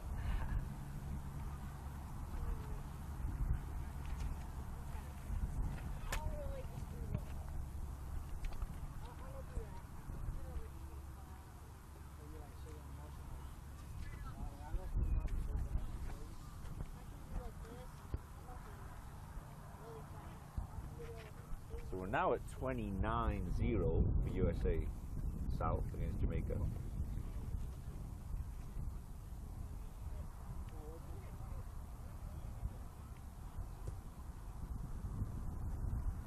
So they replaced their kicker, Theo Hanlon. They replaced him with Diego O'Hara, scrum half, and he has a nice kick, but he missed it a little bit wide. Yeah, went across the face there. Again, that wind is coming from right to left, so it's causing a little bit of problem for conversion kicks. USA South, if they continue to keep scoring in the second half, they'll have the wind behind them, which might make it a little bit easier for them. So they're going to halftime now. That long stoppage felt like a halftime, didn't it, Gavin? It did. It really did. It's kind of extended our day out a little bit, but they're paying me time and a half for overtime, so I'm all right with that.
Okay, welcome back, guys. We're in the second half, just about to kick off the second half. This is USA South against Jamaica under 19s. We are currently 29-0 up, USA South. Now the USA South team have got the win behind them. I've got Austin right here with me, my co-commentator, an all-round good guy. Yeah, it's been a good game so far. You know, minus that injury stoppage, it's been a good play. You know, we saw USA South take a big lead, and they've been pretty clinical throughout this game. So we're going to see if they can keep it up, and we're going to see what Jamaica can rebound with and what kind of depth they have on their squad.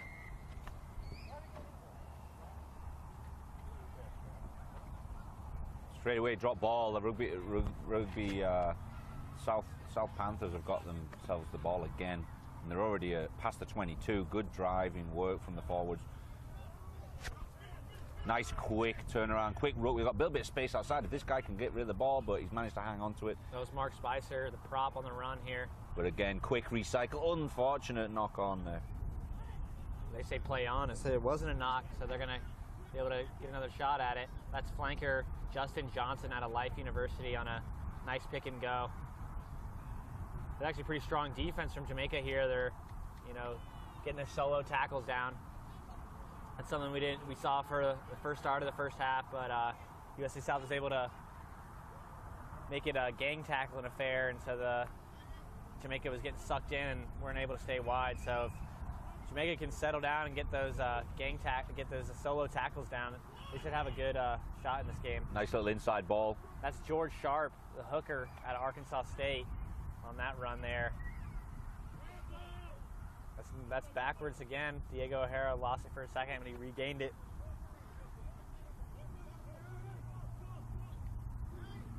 That's a turnover ball by Jamaica.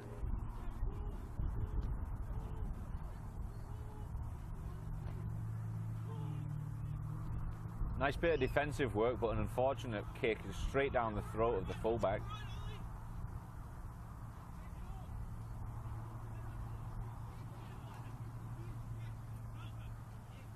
Turnover.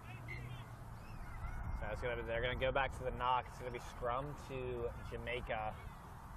That was a kind of confused return by Ollie Kennett. He went one way and then tried to reverse his field and got trapped, and that ended up causing the knock and turnover there. So you want to see your back three come off the bench and be able to make a better impact than that right there. Of course, I'm more critical because he played at my home club. You can say exactly what you want about it. USA South were doing really well to give the Jamaicans a shove, even when Jamaicans had to put in for the scrum. So see if we can continue in the same vein this half. I'd really like to see Jamaica get a little bit lower and a coordinated shove, and they got it. There's going to be a free kick for USA South. That was a thing. You got to get their drive right. Jamaica does. That's the second time they've been penalized. This time short arm. Last time it was a long arm penalty. So they're going to have their pods set up. This is O'Hara commanding the penalty play.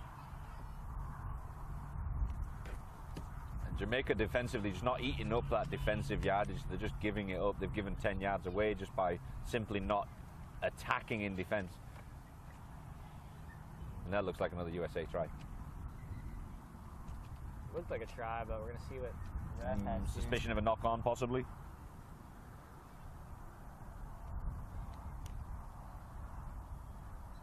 Referee speaking with his assistant. Maybe got a better angle on it. I want to correct my mistake. It's Diego Haro. I've been calling him O'Hara this whole time. Sure, he'll forgive you. But he's a good player. He's out of Missouri. Took a tour with USA South to Barbados, and he was with me there, and he's a scrappy scrum half. Good player. So he's been doing very well in this first game, commanding the offense, and you saw in that penalty play, almost a try. Seems like it was a knock-on maybe called there. But a good play by Diego Haro. So they reset this scrum now. They're getting into this. So 5 yards off the line, 5 yards in from the sideline. So expect Jamaica to kick here. Going to be under pressure very quick from this flanker Justin Johnson and Logan Butler. There's the kick. And that's a much better kick. Yeah. Not huge yards, he's against the wind, but just a bit more control. They look a little calmer. Gives them a good 20 yards of breathing room.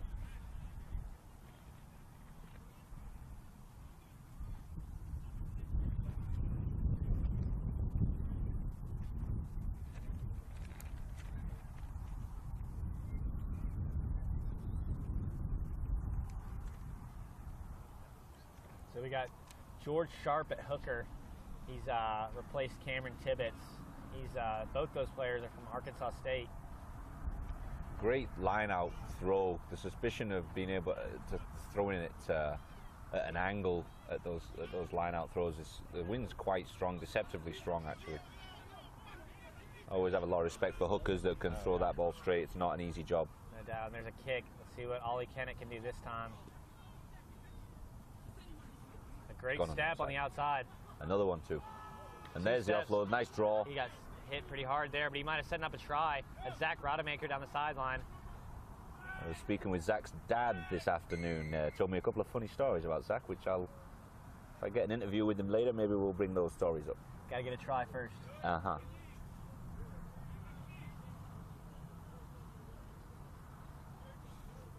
Took a bit of a knock, this lad right here.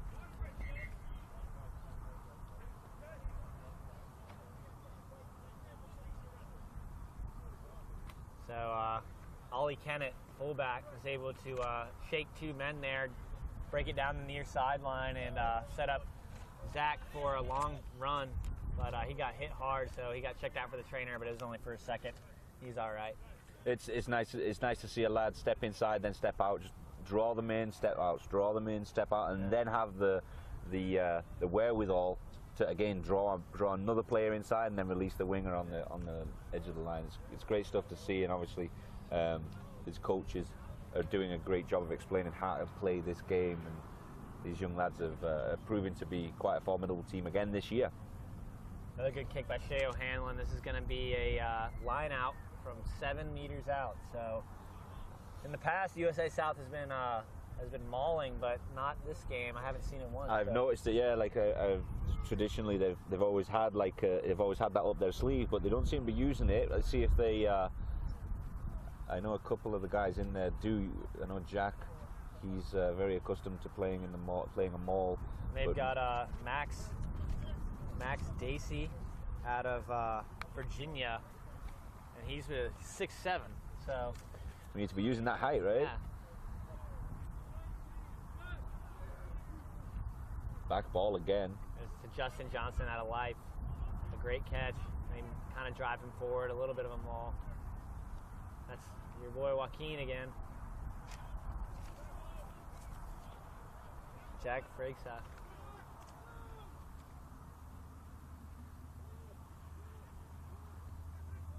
They got a man advantage. If they can move it wide, USA South has an almost certain try. They've got two-man overload on the outside.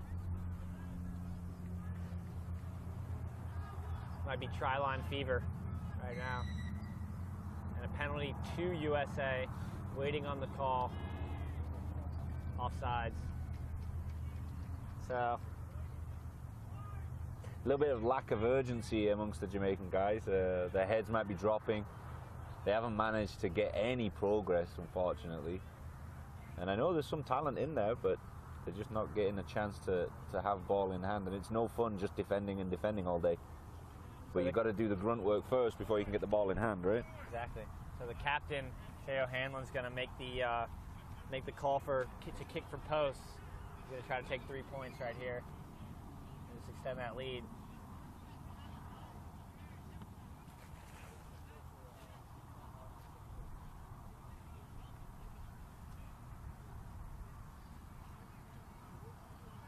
So after this game, we've got Cayman versus Bermuda. It's much anticipated. Little rivalry game. Yep. Maybe a chippy contest. All those players were in the bleachers earlier on. It looks like they've probably gone off to warm up, get kitted up, because this game's obviously 2/3 in, 3/4 in. It's probably best that they didn't go out and start warming up during that stoppage.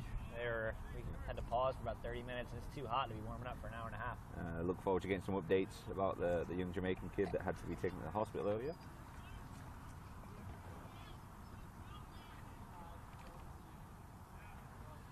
Jamaica back up for the kickoff.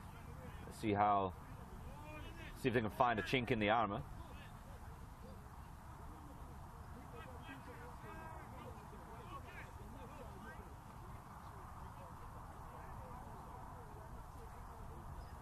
They've got a sub in. That's Josh Zamudio.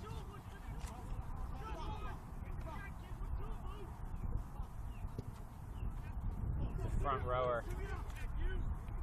There's Jack Fregsa, 8-man. Getting through a bit of work. Good clear out by Mark Spicer. There's Justin Johnson on the sideline. He's got some speed. Life flanker down the near sideline. Good tackle. He's hawked down. He gets back up. Can he go all the way? I think he might.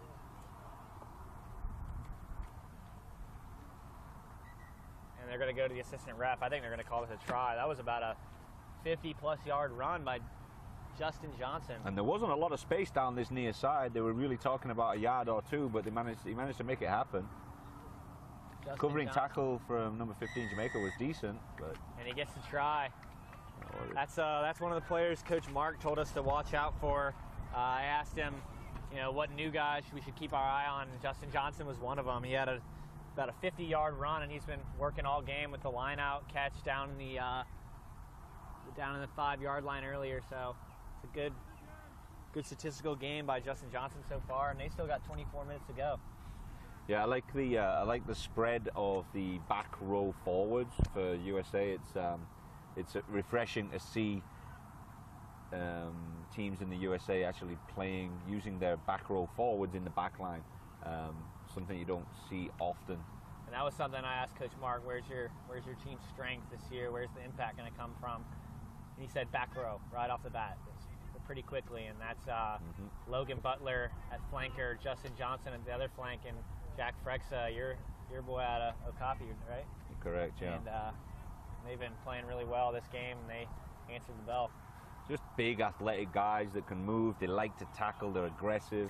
They're moving the ball well. They've got ball handling skills. They can play as almost like an outside center, with a bit more meat. That's all it is.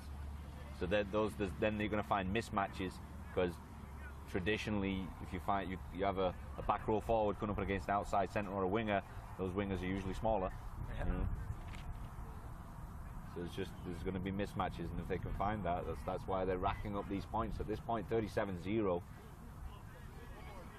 Want to see a little bit of fight from Jamaica. They're a proud group of people. A little short on that kickoff. A little short, didn't make the 10 yards.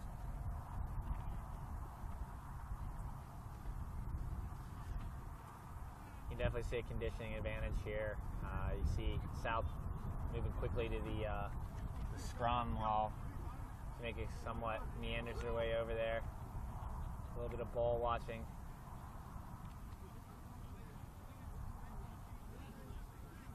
USA South has the left side stacked up. They're not going split backs. They're going to commit to the left side. Looks like having some communication problems with the Jamaican team. They haven't recognized what's going. You've got to have one of the big things in rugby is being able to look at what's happening on the other side of the field. And they finally got there, but that scrum was about to get going, and their back line was just miscommunicating a little bit. I'm going to make a quick prediction here. I think we're going to see everybody Jack Fregsa take a pick and go on the weak side. He won't need much encouragement to do that. One of our biggest problems was asking him to pass the ball this year. But he got there. Hey, he got there. works. He got there. He's finally passing the ball. I know his mum and dad are probably listening, and they'll agree with me. No, but he's really matured this last year. Oh, there you go. You see, I told you. He's learned to pass the ball. There's Ollie Kennett with a nice take and offload to Logan Butler. Shim shake.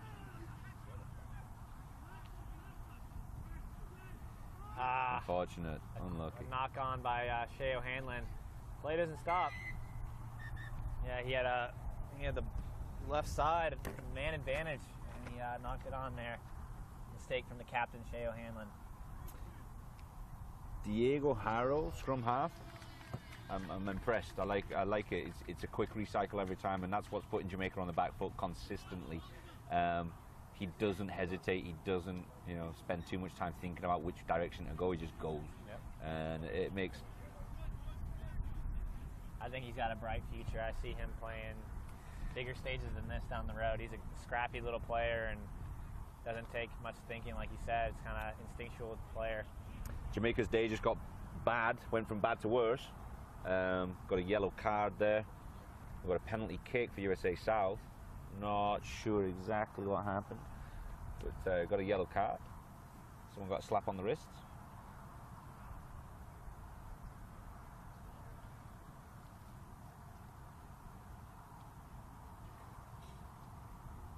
Number 16, Josh Zamudio, plays his rugby in Arkansas. Good kick.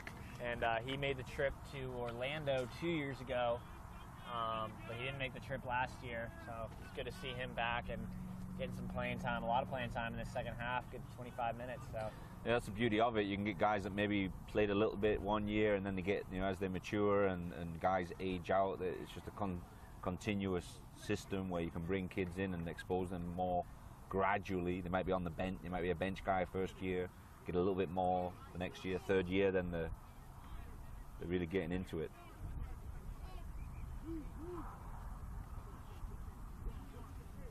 So barring miracle, I think 40-0, USA might have this one in the bag for now.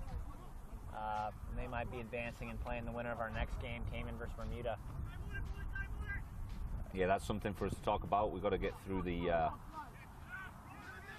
format and how this competition is set up. We'll get into that in a little while. There's Jack Frexa, busting his way through for a nice 20-yard run.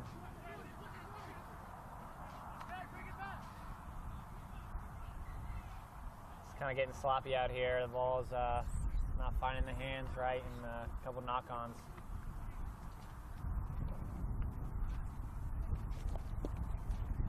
$40-0. USA South doing a serious job on Jamaica. I was hoping for big things this year from Jamaica, but they look a little inexperienced against the USA South guys. The USA South guys are well drilled. They've got good rugby IQ. They know what to do. Jamaica just haven't had an opportunity to play, and I know there's talent in this team. I can see it, but they just haven't got any chance to have ball in hand. So they're having to do the grunt work of just tackle, and that's no fun. Yeah, they've truthfully just been starved for the ball. If you look at the possession of this game, it's probably 80% USA South. They just held onto the ball and made Jamaica play defense. And you know what? I think Jamaica's got 2 more games. I think they've got something else to do. Some other performance out here that they're gonna make somebody look silly. So I think they've got a lot left in them. I think Jamaica's gonna win a game out here. Nice little sequence from USA South, but Jamaica managed to steal the ball. He's got a lot. Oliver Kennett's got a lot of space on the right side. He's gonna take it. Oh, nice sidestep pass to Max Dacey. The 6'7" lock out of Virginia. 6'7". There's Justin Johnson, Life U flanker. Good run, but he loses the ball. Goes out of bounds. I gotta go back to the 6'7" thing. How tall is 6'7"? I don't even know if I've ever met anybody that's 6'7". Yeah, you've got 6'7" out of Max Dacey at one lock and 6'5" out of Campbell Robinson the other lock. So when we do the interviews after the game, I don't get to stand next to that guy. Okay. Yeah.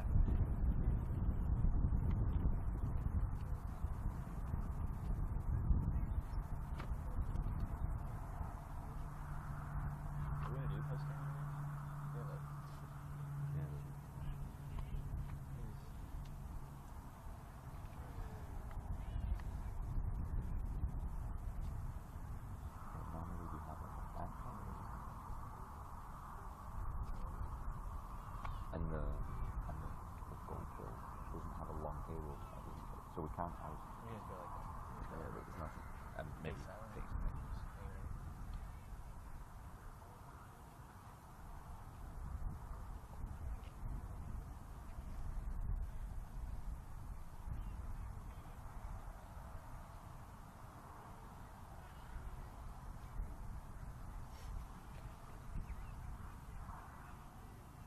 Line out goes to, can't see who that was there.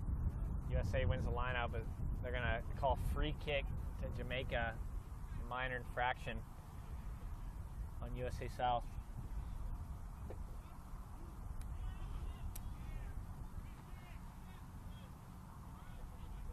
They've got 15 minutes to go in this game, and USA South Panthers are up by 40 points to 0, really dominating the game. They substituted out a lot of players early in the game. A couple of injuries, unfortunately, the injuries that did occur might be a couple of might be serious. I'm hoping that we would see those kids later in the week. USA South played a very clinical game, dominating the possession and not letting Jamaica really get started. Making Jamaica play defense in this heat. You know, it's a lot more tiring playing defense, especially when it's 88, 90 degrees out, feeling like 100. So Jamaica has a little bit of life here. You know, they get a penalty going towards them and then immediately cough it up. So, you know, maybe a few mistake-free games out of Jamaica, and we see them win a game in this tournament. I like what I see when they get the ball, but they've been starved of it from the majority of this game. Yeah, it's just a lack of it's a lack of ball in hand for Jamaica. They've just been defending, and that's no fun. It's no fun just chasing and defending and getting up off the floor and getting beat again. Oh, yeah. You know, you gotta be able to recover that ball and then find some space. And unfortunately, the kicking game, I think, is what's holding them back, because the kicking game, it never goes to space. There's always a USA player catching the ball deep and comfortably. So they made a switch here. They moved Diego Haro out to wing and put Jacob Forrester from the wing into scrum half, maybe letting the younger guy make a few plays and see what he's got. See if they can find a little gem at scrum half. And a little bit of sloppy play early, but I was under the harassment of the Jamaican scrum half, so we'll see what he's got here. It's going to be scrum to Jamaica this time. But Jacob Forster out of South Doyle, Tennessee, big rival club of my high school club in Georgia. Played them a few times in high school, and they're a good club, and he's a good player, so let's see what he's got.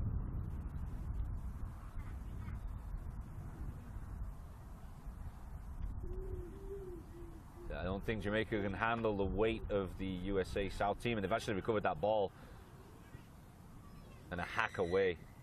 It's going to be a penalty to USA South. Might have been offside. Yeah, it might have been offside. Probably the scrum half there. There's always a lot of debate whether you sit in the pocket, you're not allowed to sit in the pocket. Yeah. And again, that's just experience. If you can communicate with the referee, then you're going to know where you're supposed to be. It's an experience thing. USA South has opted to kick for posts here. They're going to try to keep taking their points as it comes. They've gotten 3 straight kicks, so why not keep them up? Yep, right. Don't beat your body up if you don't need to. Right. Give yourself a breather. There's a lot of games this week, so a lot of these guys want to be able to play late into the week, and obviously, you know, with the thought of, and I'm sure the ambitions of USA South are to play in a final, because they did last year when they won it. So let's not beat our body up, and let's not get too many injuries on the way up there. So let's kick for points. We're 40 up. If you're watching us here now, streaming us on Facebook Live, don't forget to tune in to our next game, Cayman versus Bermuda. It's at probably a little bit later, at a 6 p.m. kickoff, but we're already there. Yeah, it's going to be probably a 6:30 kickoff, as that injury stoppage has slowed us down a little bit. Hopefully we can give you guys some details on the outcome of that injury, as the Jamaican player was taken to the hospital. But Niall Brooks told us he's going to be okay, and they got him stabilized, so we're going to make sure we get that details out to y'all. We got here 22 dropout. It stays in. Oh, just out. Justin Johnson tried to save that. I think he carried it out with him, maybe. Yeah. Yep. Unfortunate. Line out Jamaica.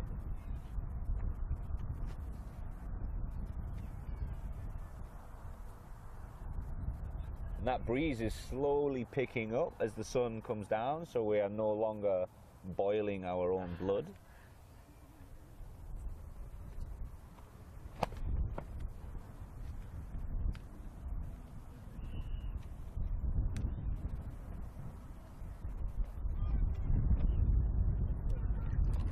playing under the lights in the Cayman versus Bermuda game. That might be a night game. Yep, lights are already on in preparation for sunset.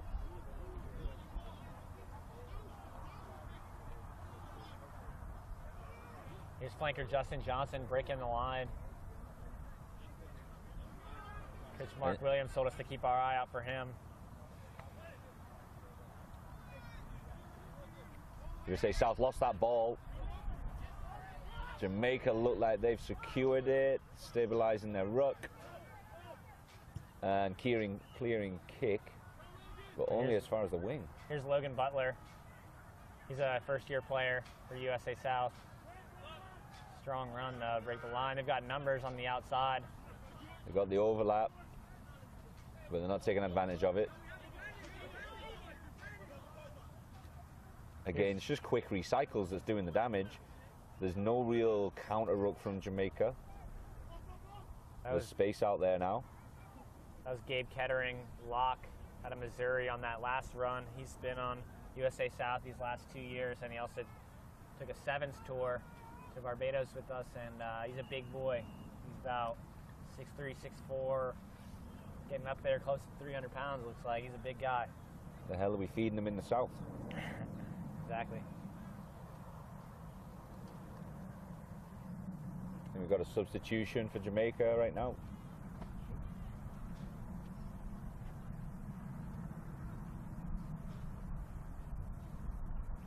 So USA South got the line out here, maybe not even 10 yards out.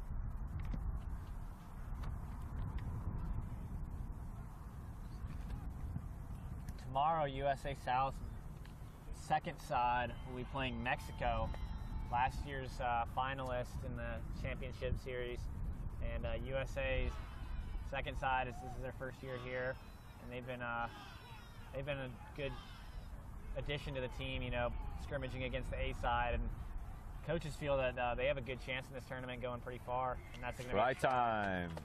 That's George Sharp, Arkansas State, rising sophomore. He played his club in Raleigh for the high school club in Raleigh, the Rattlesnakes. Guys, all you guys that are watching on Facebook Live right now, feel free to go to the live feed. You can catch it on YouTube. Rugby America's North. I know I'm good looking, but much better to watch the game itself. I think as soon as you turn on that Facebook Live, the screen shattered. Well, I thought that was just the sunlight. There's your pasty white skin back there. Got it. 7 minutes here to go, and seems like a blowout victory for USA South, barring the greatest comeback in sports history. That probably would, yeah. I mean, at this point, it really would be. There's only 7 minutes to go. It's 45-0. Jamaica looked very despondent. It's been a very tough afternoon for them. They lost one of their players early in the game to what seemed like a severe concussion. And really didn't get back into it after that. They weren't out of the game at that point. It was really early on. They were only 12 points down. But USA South, technically, rugby IQ, speed, strength, cleaning in the ruck, everything, they've dominated the game. One of the biggest strengths I've seen out of this USA South side has been their depth. You know, they've lost a couple guys to a few dings early in the first half. You know, maybe 5-10 minutes in, they had both their key centers out of the game, and they were able to come back play, you know, forward play. They've been deep, so keeping the pace, even with that stoppage, they've been come right back and play well. So I think the coaches will be pleased, and the next job is to keep complacency from creeping in. Yeah, I spoke with Huntley Anderson, the Jamaican coach, prior to the game. I didn't get a chance to interview him properly, but I just had a quick chat with him, and he said that, you know, he's got a lot of guys that are only 17 years old. So this is a team that they're obviously going to be building. They did well last year, and obviously it seems like they got promoted pretty much. But they lost all of those guys that got them in that position. So you've got a young squad here, but it's something to develop on, and I think rugby in Jamaica is definitely growing. They've obviously got the athleticism. They're known for their speed. They've constantly got massive, massive success in the track and field, and the athleticism's there in that country. Now, if we can get the culture of rugby into Jamaica, then these guys will be a force to be reckoned in the years to come. I think I bragged on Jamaica's speed on the outside before the game, and I do think we're going to be able to see that in their next game, whether it be the loser of Cayman or Bermuda. I think they're going to be able to get the ball and do what they want to do on the outside, but USA South's been able to stunt that for now and keep the play on the middle of the field and dominate it. So I'm excited to see Jamaica eventually open up their game against a team that plays a little bit lesser defense, depending on who that would be. It's going to be a penalty, another penalty on the Jamaican scrum towards the USA South, so USA South will probably kick for post, or kick for touch here. They're right in the middle of the park, so it needs to be a decent kick. You can't... and that is a pretty decent kick. Is it going to stay in? It's going to stay in. It Actually, might roll out. It's gone deeper than he needed it to. It's going to get straight out the back, so it's going to be a 22-meter drop out to Jamaica. Spent the fly half there. He spent the first half of the game kicking against the wind, and actually the wind behind him has been a problem for him. He plays better against the wind, apparently. Yeah, guess so.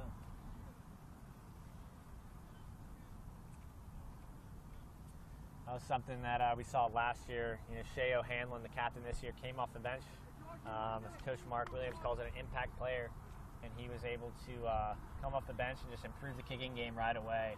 So that changed the whole tactical advantage to our side, and we were able to, come back by 12 points down against Trinidad, and then beat Mexico in the final. So, Shea made a big impact, and I think that's one of the reasons he's going to be the captain this year is his performance last year and his vocal leadership. He's always been a vocal leader, whether it be on Lassiter's home club or the Georgia All-Stars, and now here. It's been great to see him grow and see if he can repeat again, because he's been playing really well. Good hook in there. Good hook from USA South. Clean ball from Jacob Forrester.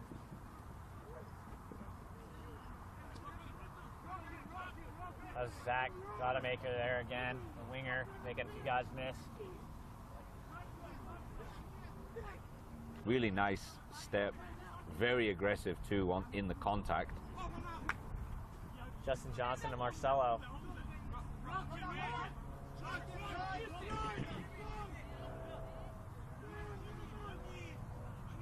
Breaking the line, it's number 20. That is Cameron Tompkins. He was playing wing earlier. Now they got him back in the forwards where he can make an impact, and he does immediately.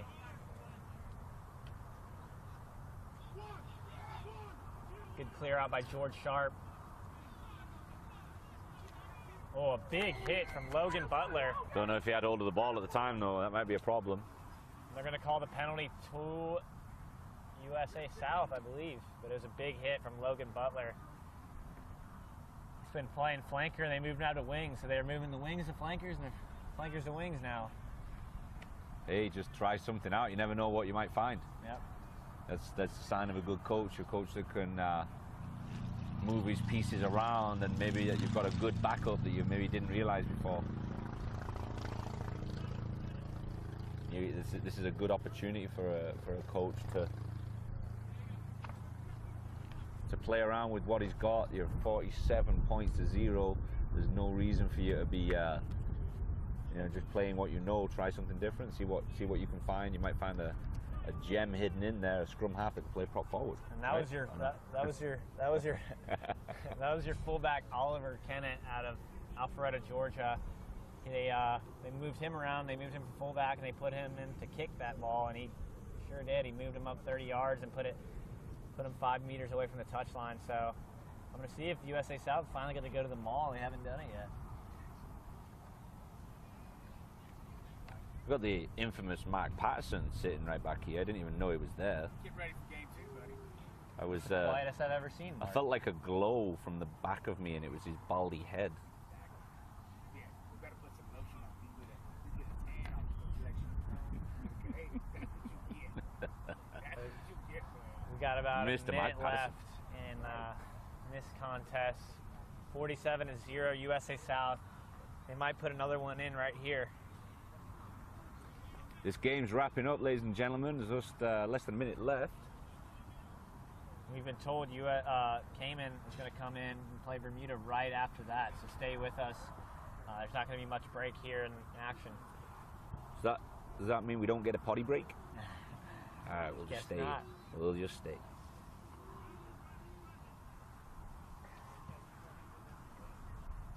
What's the harm in running it out from here? Let's just have a go, Jamaica, huh? There they go. Weren't able to get it all the way outside, but we were able to move it a little bit for the first time. Ball goes to ground. Make a mistake. You hate to see that. But hey, kudos to them. At least they decided, you know what, we've got to lose. Let's go play here. Let's see if we can do something. We've got the ball in our hand. Let's go play. Unfortunately, those basic skills, the ball handling, just not confident enough.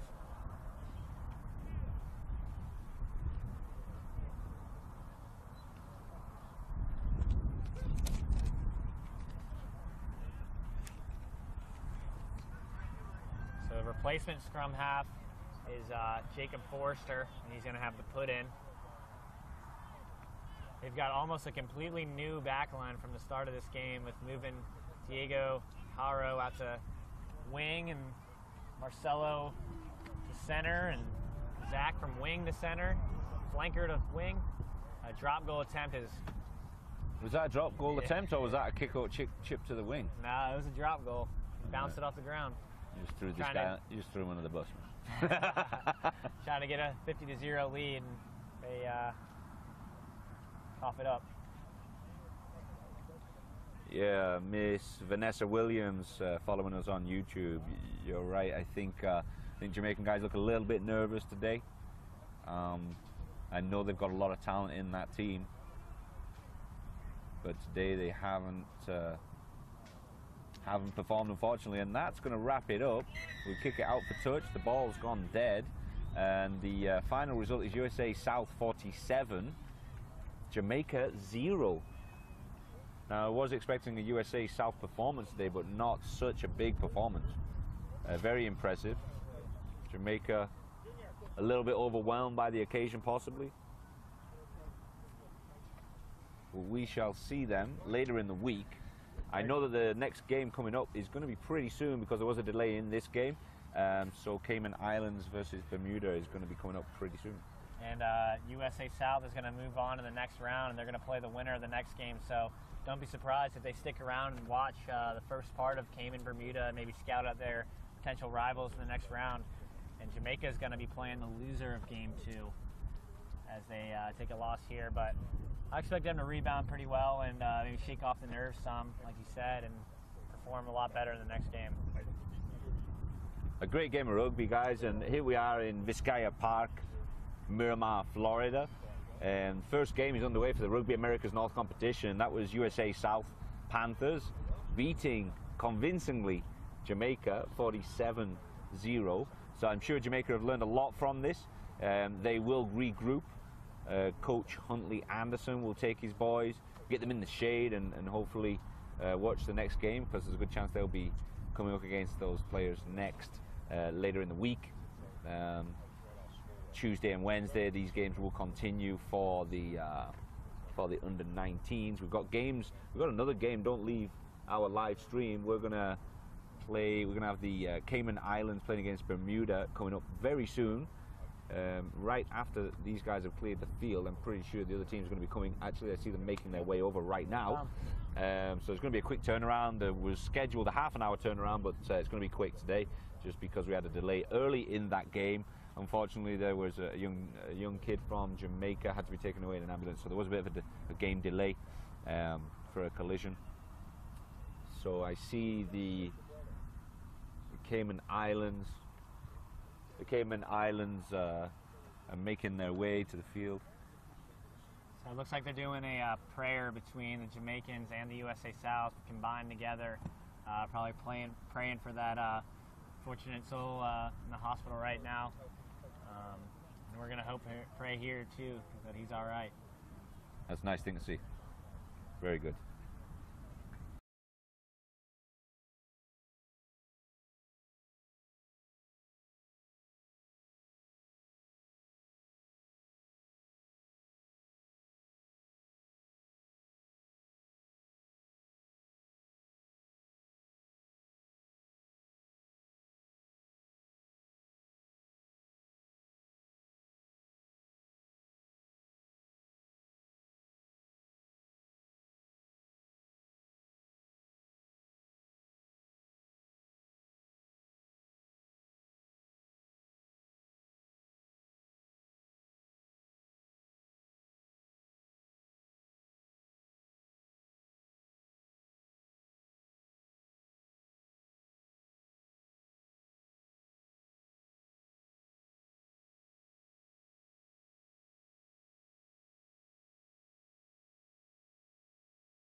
Oh, you on this one with me? I am. Damn. Mike's hot? That's you, man. Yeah. Oh, the mic's hot. What do you mean hot? Yeah. Like, are they on? Yeah, I think so. Hella cute. On, hot, I don't know. The national anthem for both Cayman Islands and Bermuda is the same, so please be upstanding for the national anthems for both Cayman and Bermuda.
Well, ladies and gentlemen, Rand Super Week coming live to you from beautiful Vizcaya Park in Miramar, Florida. My name is Mark Patterson. I'm going to be your host for the game today. And I have my partner in crime, Gavin McCleavy. Is it McCleavy or McCleary? McCleavy with a V, sir, with a V for victory. McCleavy with a V for victory. Indubitably, my partner is here. And we're excited to cover this game for you. Cayman Islands and Bermuda, they have met a couple times before. Both of them have won games in the past. Last year, both of them have won a couple games. But we're interested to see exactly what's going on this Rand Super Week. First game for both teams. We just finished our opening match. USA South handed Jamaica a loss. How much of the game did you manage to watch, Mark? Well, did you catch over on the sidelines, Gavin, and watched the whole game there. Oh, sweet. And okay. I was hearing some expert commentating between you and I know that guy was amazing. And Austin Willis. Austin, he did write the article on the on our Facebook page about their victory last year. Austin was a participant for the USA South last year. 35-minute halves in U19 rugby. We're going to be starting a little late. If you're just joining us, we had some delays in the first game, and so that pushed us back an extra 30 minutes for the second game. If you're looking to your camera or you're watching the field right now, the wind is going from right to left, so it's a little breezy. I'd say about a 10-mile breeze in, so you should see a little bit more kicking from Bermuda this first half versus Cayman Islands. Yeah, I think the last game was with this win. Jamaica didn't take advantage of it in the first half, and then they had to play against it in the second half. So it is quite significant, especially for territorial kicks and for point conversions. It's not strong, but it's a good breeze. There's not much foliage back there. There's no stadium around us, so it's open. Foliage. Foliage is a long word for you, Mark. Wow. I know. Foliage. Not much foliage. Go get your dictionary. Go get your dictionary. So, if you are planning on coming, you need to bring a hat. Okay? Yeah, exactly. And a brain. Right. As the opening kickoff, Cayman grabbing it. Setting up a pod with her 8-man coming on. Good work from the 8-man. Cameron Kane's 8-man. Holding on, referee's calling. Penalty Bermuda. Just getting started here. With and that I wonder much, if they're going to start the clock. With that much commitment at the ruck, I'm surprised that penalty went that way. They really need to be able to be confident enough that your backup's getting there. They're going to get over the top of it. Bermuda kicking for touch there. We'll expect the line out. Looks like quite a young squad in from Bermuda. They look like a group of young guys, probably 17 for the majority of them, seem about 17 years old. Last year they had a 15-year-old on the team. Did they really? Yeah, and so looking at the Cayman Islands, they look a little young as well. So depending on what the Islanders have at the time, I know that they have sent younger players that can play. I was also talking to a couple of the Cayman Islanders. They do have some kids that are over in the States playing, one from Atlanta, and so he drove down. But these guys, they look to explore personnel from all over the world, pretty much. Mm-hmm. Yeah, I remember last year the Cayman Islands, and most of the guys were from somewhere else. They weren't maybe born and raised there. Obviously, being a British island, you get a fair influence from those guys, and obviously being a tax-free haven. Of course, being a tax, look just like Florida, almost, sort of.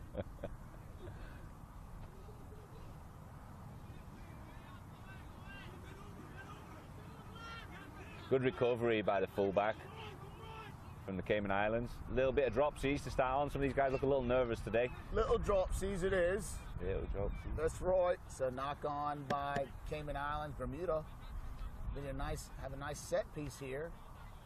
About at the 10-meter mark from Cayman Islands. No score. Just started the game.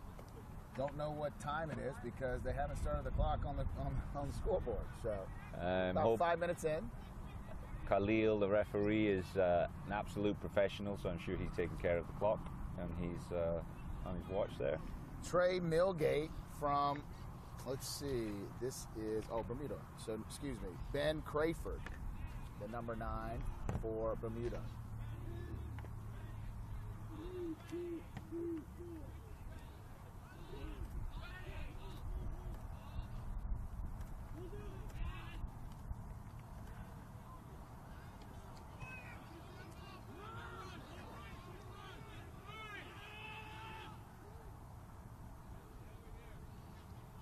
Getting through a few phases now. Bermuda settling down a little bit. They've got plenty of width on this side. Looks like they're going to set up. They got their backs ready to go. Spinning it out wide. No, the 10 takes it up himself.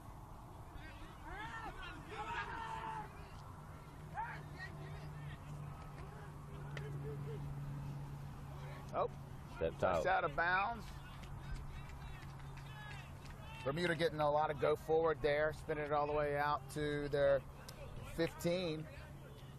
Taking it in. That's Jackie Simons. George Pete's helping him out as well as the number 14, the winger.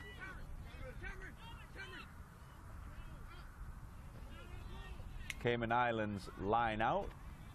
Successful.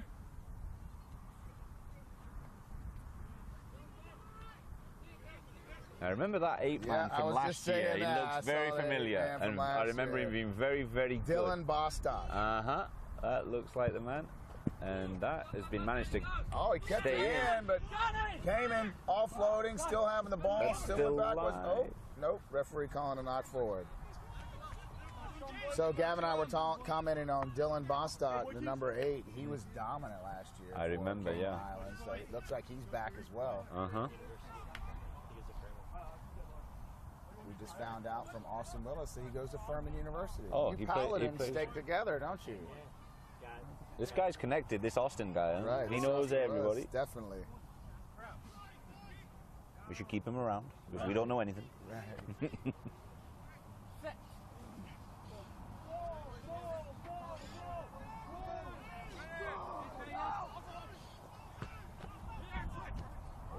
A little bit of miscommunication with the Cayman Islands backs there.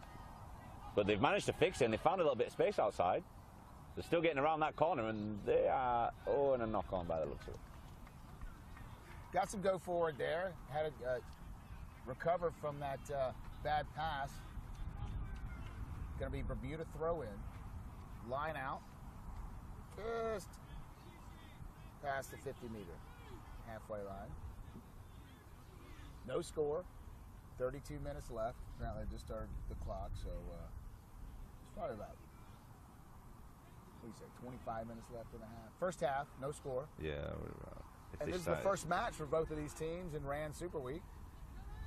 Surprisingly not nervous at all. Unlike the first game, Jamaica USA South, they were a bit cagey in the first 5 minutes, but this one started off really, these guys got really comfortable really quick.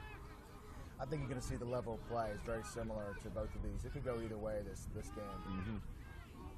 Yep, looks like a couple of young teams. Right. Maybe see a little bit of inexperience. Nice kick to the corner by Bermuda, the number 9 Beautiful. finding touch. Nice. Trey Milgate, excuse me, that's Ben Crayford, the number 9 from Bermuda. Great kick, setting up a line out deep in Cayman's territory. About the 20-yard line approximately. So that's what I love about, if a fly half's playing for me, Gavin, I love that vision that he sees the winger coming up and it's like, oh, I'll just dot it down right behind him. Putting pressure on Cayman. Oh, it's a block by Bermuda, but Cayman's picking it up. Great defense from Bermuda. Cayman's getting pretty lucky. They're recovering that ball there. And Bermuda getting it back, getting rewarded for great defense. Already some entertaining rugby. Make sure you're sharing the link that I've put out there. I know Rugby America's North, if you get onto their website, they're live streaming this. Make sure that you're sharing it with your friends and family. And you can watch some great rugby today. We're in Vizcaya Park in Miramar, Florida. A beautiful evening. It's no longer 150,000 degrees. It's cooled down a little bit, which is great. About 90. It's about 90 now. So we're only sweating a little bit. Just a little. Just a little. Just a little bit. Nice patient scrum there from the Bermuda team. Number 12 crashing through, McKeel Dill. Coming around that corner quite quickly, Bermuda. They look like they're going to go for that same corner again. They're going to get around. Penalty. Not releasing by Cayman Islands. That's going to put them right by the post. Let's see what they do here. Keeping it simple, going for 3.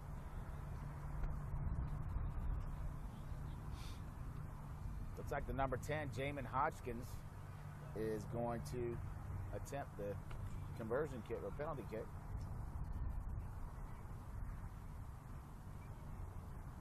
Wow, what I liked about that set, Gavin, is that they were running at pace. You know what? It's frustrating when you see these younger teams and they'll grab the ball, you'll pass the ball to a guy who's just standing still. Right, and I mean, I get frustrated seeing that even at the international level, like on the the senior teams, and they're static to start. Me being a rugby league guy, I like to come from deep and come fast, and I like to see these guys doing the same thing. It just opens up options and makes it a lot more exciting to watch. Technically, I don't know if it's better or not, but it's a hell of a lot more fun to watch, that's for sure. Absolutely, and Bermuda's loving what they just saw by Jamin Hodgkins. They put him on the board 3-0. Midway through the first half, Bermuda up by 3 over Cayman Islands. That wind is going right to left, so Cayman's going to be kicking into the wind on this kickoff. It's picked up a little bit. I'd say it's about 12 miles an hour. Big old American flag sitting up there, flapping in the wind. And Bermuda has really utilized that by their fly half kicking. Oh, that's not going 10. Rushed himself a little bit there, I think. Bermuda elects for a scrum center. And if you're looking on your, watching now, the Cayman Islands really outweigh, their pack really outweighs it does, yeah. Bermuda. And it's surprising that they have not, capitalized on that yet, Gavin. You'll be surprised. I mean, you look at the Japan-South Africa situation back a few years ago, and if you're coordinated enough, and if you've got a decent coach that knows how to explain how the coordination, the cohesion works in a scrum, you can do amazing things with very small, light players. Sometimes the big guys just rely on their weight, and sometimes you just need a bit more. There you go. I mean, they made it work.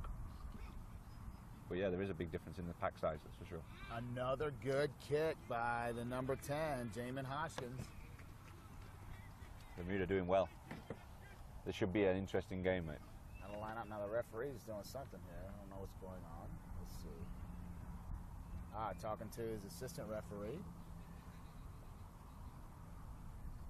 I want to just mention the standard of refereeing today has been absolutely phenomenal.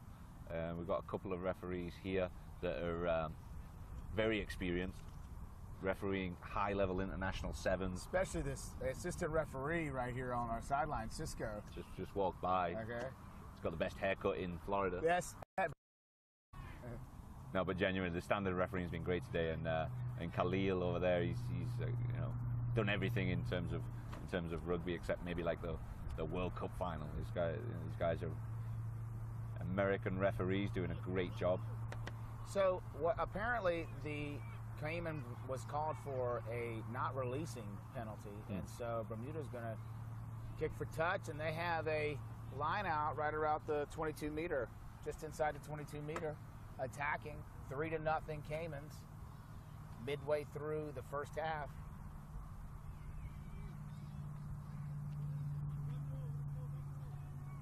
Oh, very advantageous. The 5 taking it in for Bermuda, attacking 5 meters from the goal.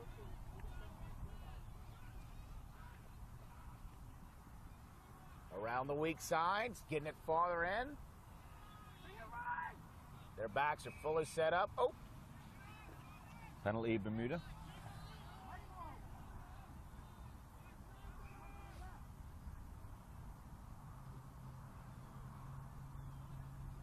Looks like they tried to take it quick. No, it's not for the mark. All right. So let's see the big boys are going to punch it in here. 8ing it up.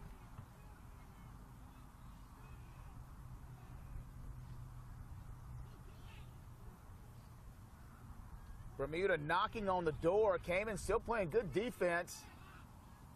Just need a little bit of patience. And there it is. Oh, I thought it was in.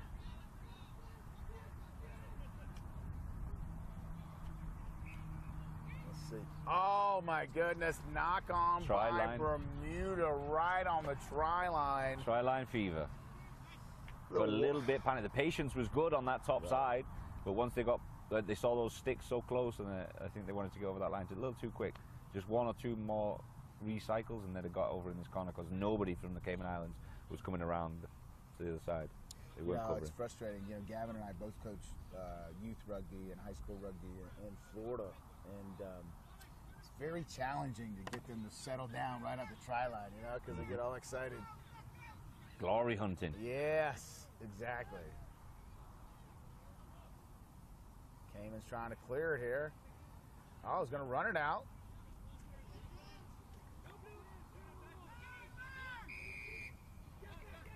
Penalty against Bermuda. Got his hands into that ruck just a split second after the ruck was formed. Genuine mistake. He thought he was on it.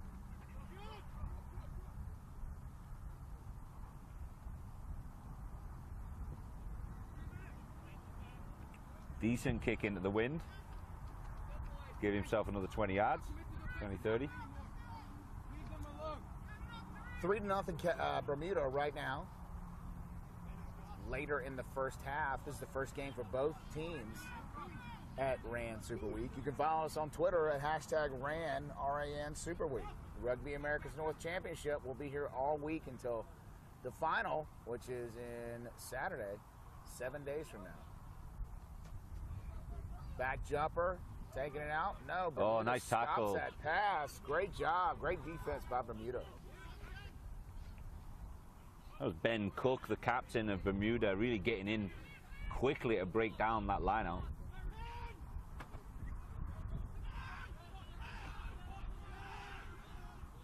Backs are yelling for it. They have an overload, but they're keeping inside. Number 7, Chris Mewett. Spinning it wide or at the corner. Hasn't got much space to play with, but he did well with what he had. That's the number 12, McKeel Deal. Again, he's had a couple good runs so far this game. Oh. Holding on. Wow, very disappointing by Bermuda. That's going to give away the penalty to Cayman Islands. That was a decent set of pressure from Bermuda. They've been down here for a while. Cayman Islands have been disciplined and done well to not concede any penalties. You know, the last 2 times they're shooting themselves in the foot. Bermuda is not playing mistake-free ball, so to speak. They had a knock-on right at the goal line, and then a holding on right at the 5-meter line. So they're their own worst enemy right now. Boy.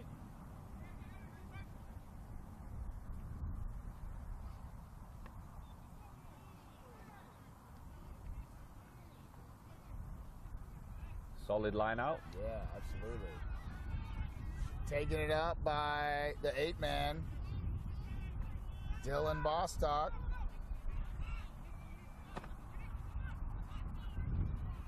Taking it down the left side of the pitch. Trying to build momentum here. They've left themselves plenty of depth. They haven't gotten sucked into it. On both teams, they're very aware of their space.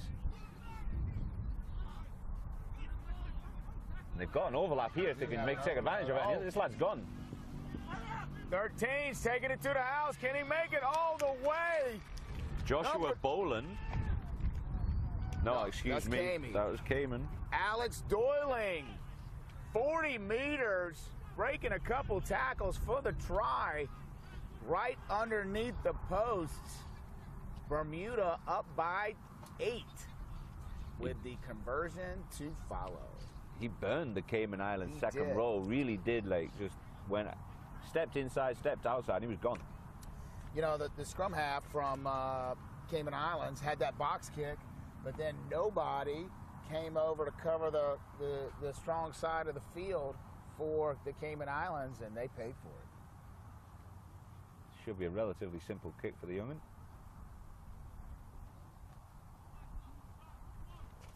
Got the wind behind him on top of that.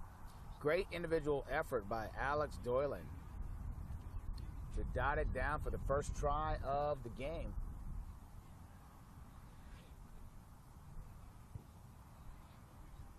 And the conversion is good. Your score with 15 minutes left in the first half. Bermuda 10, Cayman Islands 0. Bermuda's looking real good. Yeah, they do look solid. I was expecting a little bit more from the Cayman Islands. Looked pretty even for the first 5-10 minutes, but then Bermuda is starting to pick them to pieces and finding the spaces. I mean, they had 2 missed opportunities, and they still were able to capitalize. So, Okay. definitely. A better kick this time from the Cayman Islands, so put themselves in a better position and see if they can get that ball back.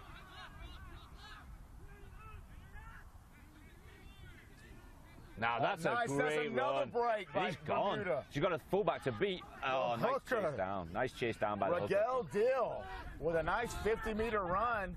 Cayman's on their heels. Bermuda's got an overload. Oh, cannot get that pass to the 14, George Peets. Great entertaining rugby. Almost. What a great break by the hooker, Miguel Dill. Looks like a bat running crazy. Never seen a hooker run that fast. They are finding a lot of holes in this Cayman Islands defense. Executed the line out well, getting it to their horse, number 8, Dylan Bostock.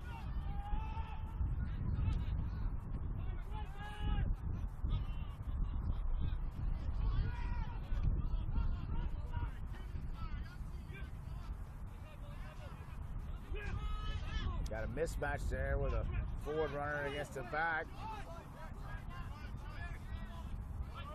Oh, ref's going to let him play. The counter-rucking by Bermuda.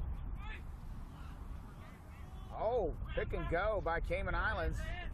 And they're just out. Ian Robertson, number 5, taking it around the right side. Went out of bounds. Going to be Bermuda's throw-in. 10-0 Bermuda late in the first half. It's pretty much been all Bermuda now. They do have the wind at their backs, so Caymans have not been able to kick. But really, I'm Bermuda impressed. hasn't needed it. But I'm looking at some of the Bermuda players. These guys are babies. Yeah. Some of these guys look like they're about 12 years old. Missed opportunity there. It's going to be a knock-on by Cayman Islands to see if Bermuda will capitalize on it. Cayman Islands on the wrong side of that. Yeah, for sure. Couldn't get himself free.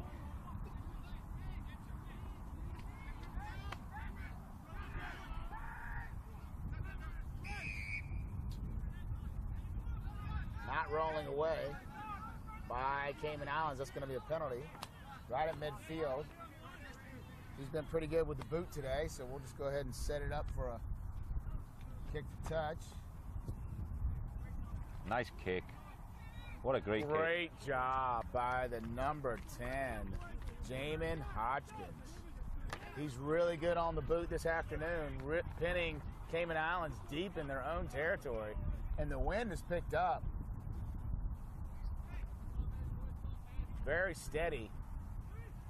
As the sun goes down, the wind picks up. That's usually not the case, but it is today.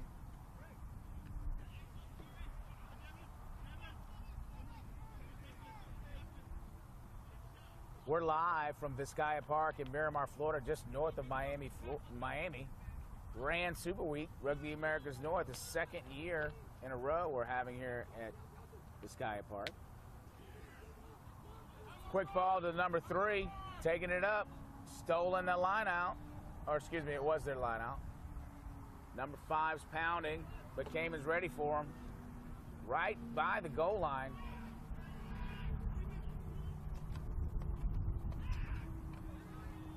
Bermuda scrum half is very small, very young, but very, very confident for the size of him. Yes. He does not have a problem running at the big boys. Boy, the backs are sitting there screaming for the ball. They have a 4-man overload, and Bermuda doesn't. The forwards Cayman don't Islands care. have really got sucked into these They rucks, could and they've got care less. to do the Finally. work because they're all lined up. Oh, he's going for the corner. This would be sweet. Oh, Unlucky. Nice attempt, though. Great That to see the kick would've- confidence of this Bermuda team. right. That kick would have been a little bit deeper. Would have been a score, but Cayman coming back strong, getting out of their own end. Number 5, Ian Robertson. Holding on, the referee calls. Penalty to Bermuda.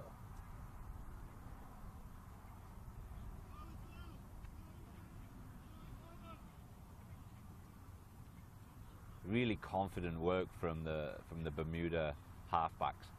Firstly, you're seeing I don't know, he must be 4.5 foot scrum half. He hasn't got any hair on his chin.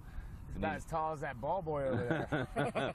and he has no problem hitting guys 3 times bigger than him to try and go over the line. And then you've got they've got the fly half trying to do a cross kick, thinks he's Dan Carter. Why not? Right. Great stuff, entertaining rugby. It's been all Bermuda this first half. 10-0. About 10 minutes left into the first half. Bermuda trying to get the number 3 open again. Unable to connect.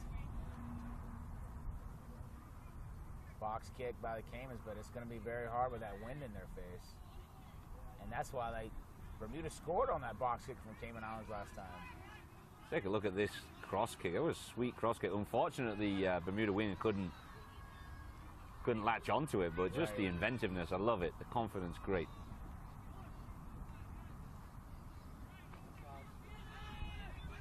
Dylan Bostock again. Makes good yards, huh? Every time. He currently attends the university in Greenville, South Carolina, called Furman University.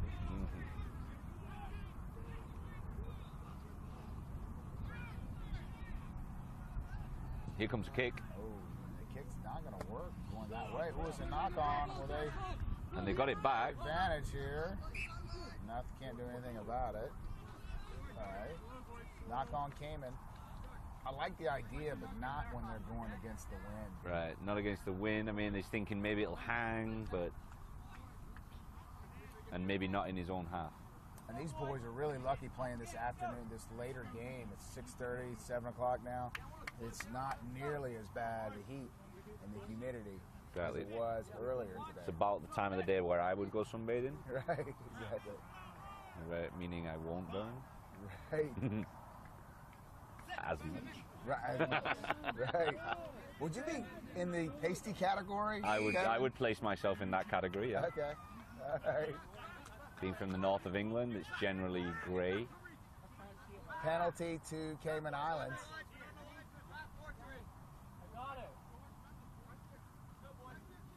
Cayman's going for touch here.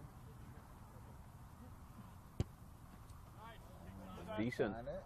Nice kick, right by the 22, and this is the farthest that Cayman has been all game long, and here in the first half.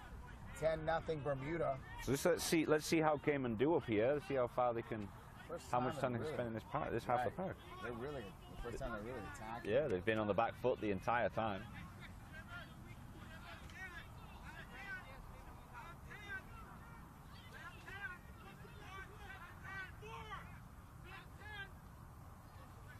Not a pretty line. I went straight to ground. So it became a rug, but it looks like they've got possession.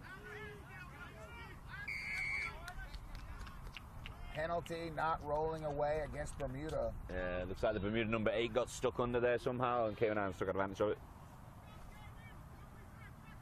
Cayman really trying to slow this game down at what it looks like, Gavin. I don't think they have the speed that Bermuda has. Yeah, maybe they realise that their pace isn't quite what Bermuda has, and they'll quite happily slow it down and maybe use that size advantage. They're going to start maybe the pick and goes, line out mauls, that kind of thing.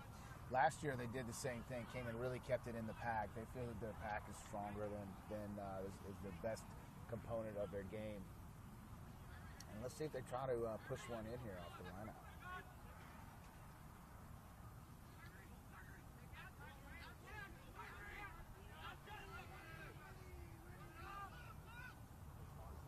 And what a shocker. Bostock again, the number 8, taking Crazy, 4 guys man. with him. Can he get in? Oh, I don't know if he put it down. It looked like he got held up there, and it looks like he might actually be short as well. Someone's picked and gone. Another one picked and gone. Another pick and go right on the goal line. Oh, he got held up, Wow. referee says. Phenomenal what an defense. animal Bostock has been. Yeah, he really is. He does. He is their go-to guy, Gavin. He takes 3-4 guys with him every single time. Kind of reminds me of myself, back when I ball out. Back a long time ago. A long time. Right. Now, if it's my age, over 45s, bro, I'm good. Okay? over 50s, maybe. Whatever. Scrum down 5 meter, Cayman Islands. Just to the right of center. Looks like they're setting up to go left. But they've set themselves a little flat, so maybe there's something specific going on. They've got an idea. There we go. We're switching sides. Look, they're going to come right. Going to get a little cheeky, going to the weak side. Bostock got trips up. And they're right on top of him. Bermuda was right on top of him as that ball went down, but it looks like it's been cleaned out nice and organised. Bermuda defence, not bad at all defensively.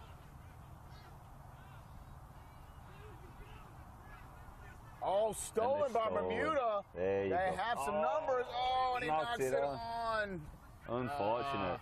But really great defence from Bermuda. They look very organised. They realised where they were. They realised where their try line was. They were standing right on it. They got nice and low, held the guys up.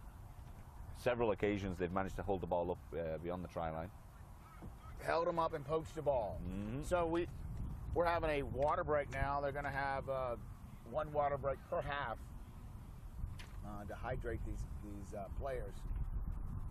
And this will be a great opportunity, Gavin, to tell our audience is kind of what happened with us when we were playing each other a couple weeks ago up at the regional cup tournament in Atlanta. Why would you bring that up? So I just wanted to bring it up because you won a game? You won a game this season. No, so Gavin's team, Okapi, and my team, the South Florida Lightning, competed in the regional cup tournament held by USA Rugby, and I just wanted to let Gavin know that we scored a try, and then I had one of my players, my kicker got knocked out, so I had another player come on and perform the extra point, and then he ran off, and so we kept on playing, and almost like American football. But Gavin, I wanted to let you know that I had been getting away with that the whole tournament, so it wasn't just against you. I'd been getting away with it all tournament. It wasn't just against you that was happening. Mark Patterson, ladies and gentlemen, right here, Mark Patterson.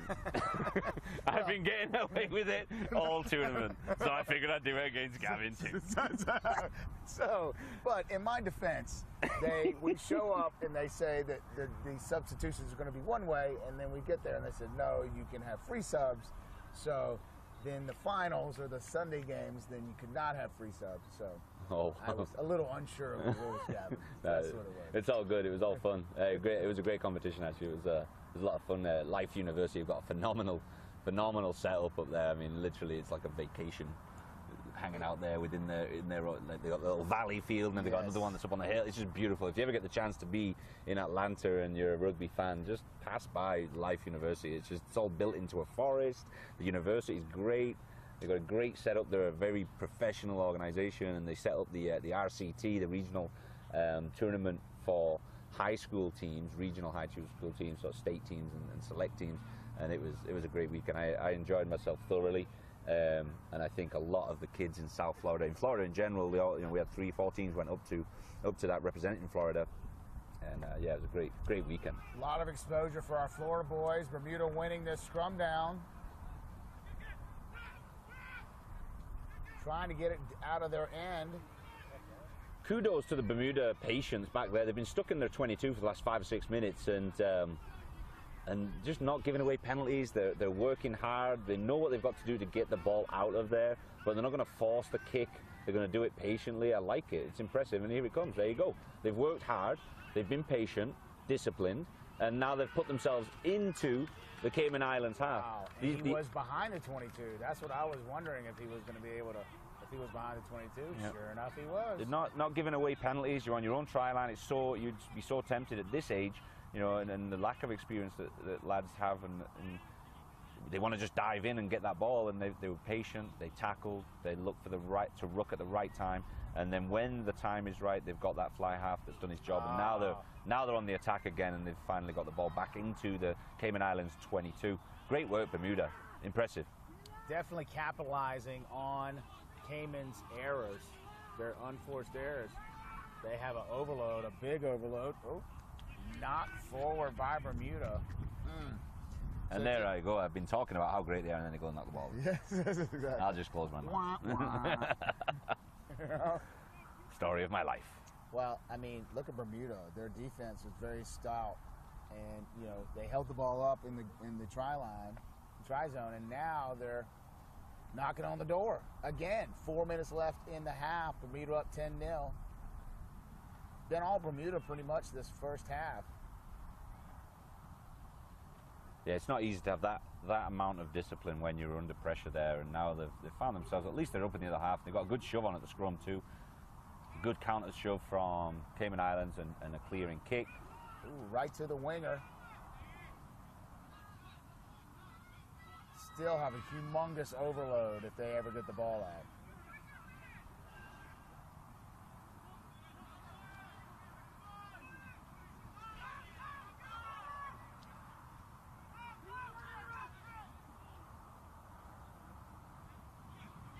Oh, going for the kick, gets blocked. Fullback taking it up. Can he clear it? Oh, right to the winger. The bounce gave them a little bit of time. Cayman Islands managed to come up to that. Oh, nice pick from the 13.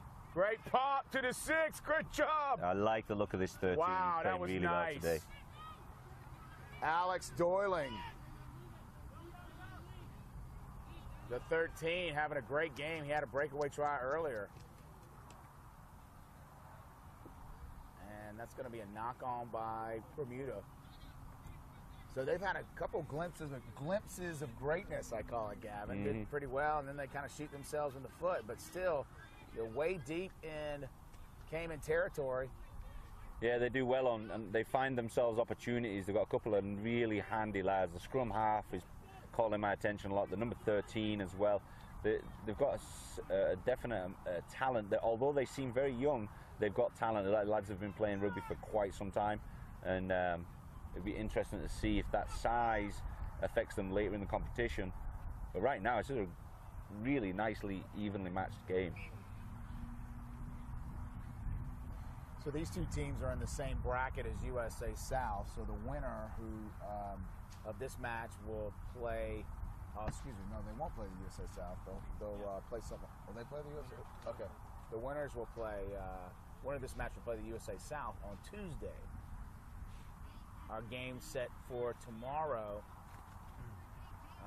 USA South B will take on Mexico in the nightcap, or the second afternoon match. Bostock taking it out, number 8 for Cayman. Looks like he's getting held up. Great work.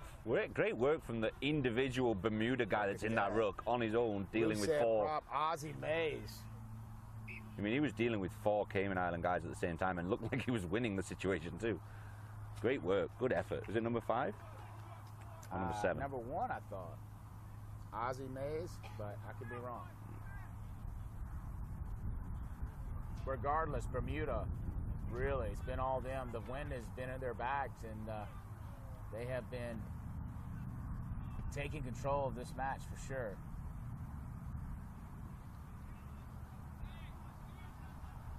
Less than a minute left in the first half, 10-0 Bermuda.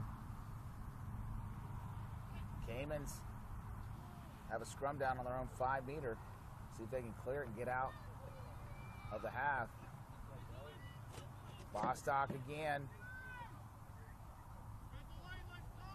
Trying to get some space for a clearing kick. And no, it stays in. Here comes the winger. Can he grab it? Yes. Nice step. Takes the step. He's isolated there. Some hands in the ruck, but I think it's legit. Ooh. Poached it. Oh, no, the referee says it's out. I think they may do it for the half, but we'll see if let them have the throw in. Cayman knocked it out. Bermuda throw in. This should be the last set piece of the first half. We might need to move our tent, mate. It's getting a little sunny. It's a little sunny.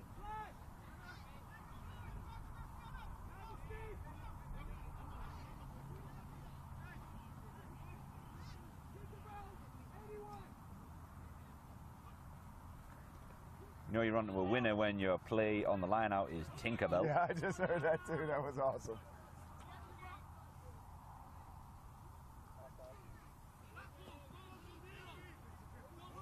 Bermuda guy's stuck on the wrong side. Can he get out there clean? That's a clean ruck. We're good. Cayman's really keeping it tight in the pack. They really haven't moved the ball out wide at all this whole first half. Clearing kick. Nice. Saw the gap. Finally got it over the...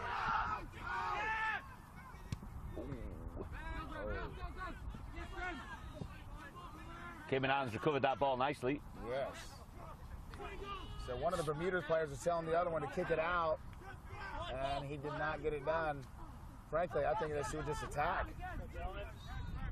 Yeah, they're on the halfway line. Why not?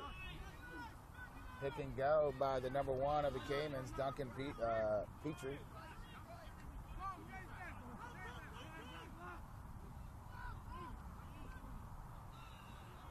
Nice breaking tackles, number 12.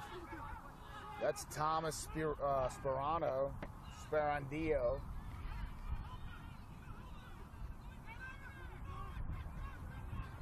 Nobody back. They have one back, Bermuda. The Caymans haven't really been able to do anything in the backs. They've just been keeping right in the pack. Yeah, they've had no opportunity whatsoever. And now the penalty holding on by Bermuda. Excuse me, by the Cayman Islands. And there we go, halftime. Kicking it out, and that's the halftime. Your score: Bermuda 10, Cayman Islands nothing. We'll be back with the second half live from Vizcaya Park in beautiful Miramar, Florida.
second half is about to get underway. I don't know. We're not getting underway yet.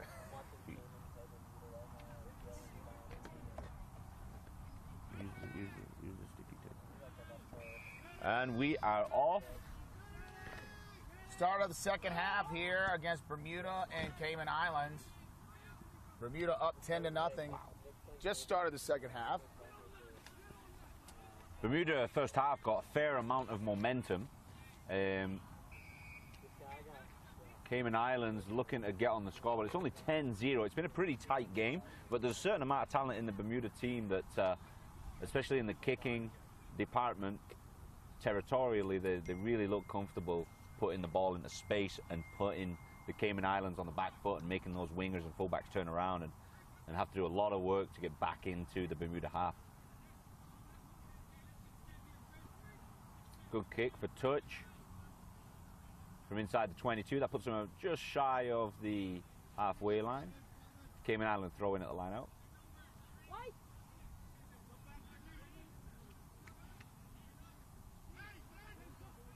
And that was not a very straight line out at all. Scrum, Cayman Islands. Sorry, Bermuda. So the Caymans are going to be into the wind. Excuse me, they're going to have the wind behind them this second half. Bermuda utilized it very well in the first half. It was a couple key kicks that got them down into the Cayman Islands deep red zone.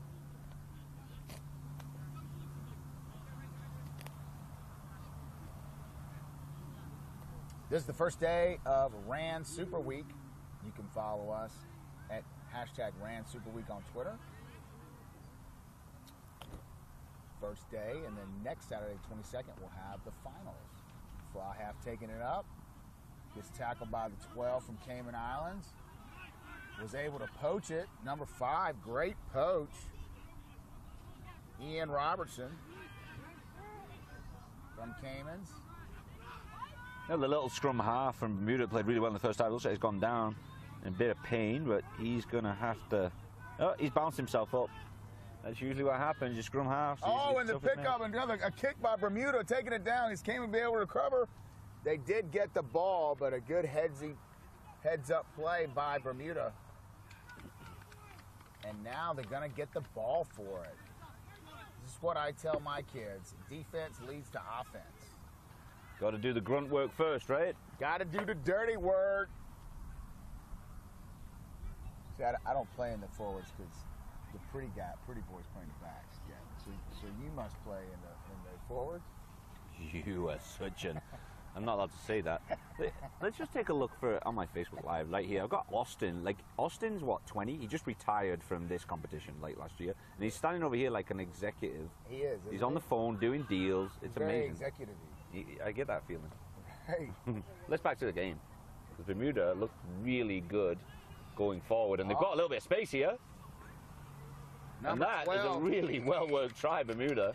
Number 12, Mikhail Deal. I think that's his second try of the game. Wow, starting off the second half, wind is not phasing them in their face. They take it down, Bermuda, and put 5 more points on the board. Really well-worked try. Just coming around that corner, nice and easy, little sidestep, and you've got some space. Tackling from Cayman Islands is suspect. Look a little tired. It's a bigger set of forwards. Maybe the mobility and the heat isn't doing them any favors. The lack of mobility, I should say. Bermuda definitely having the advantage in the backs. Yeah. For sure. They've scored 3 times, and 2 have been from the backs. Just look much more comfortable on the ball. Right. And releasing the ball. Simple passing. Nothing too complex.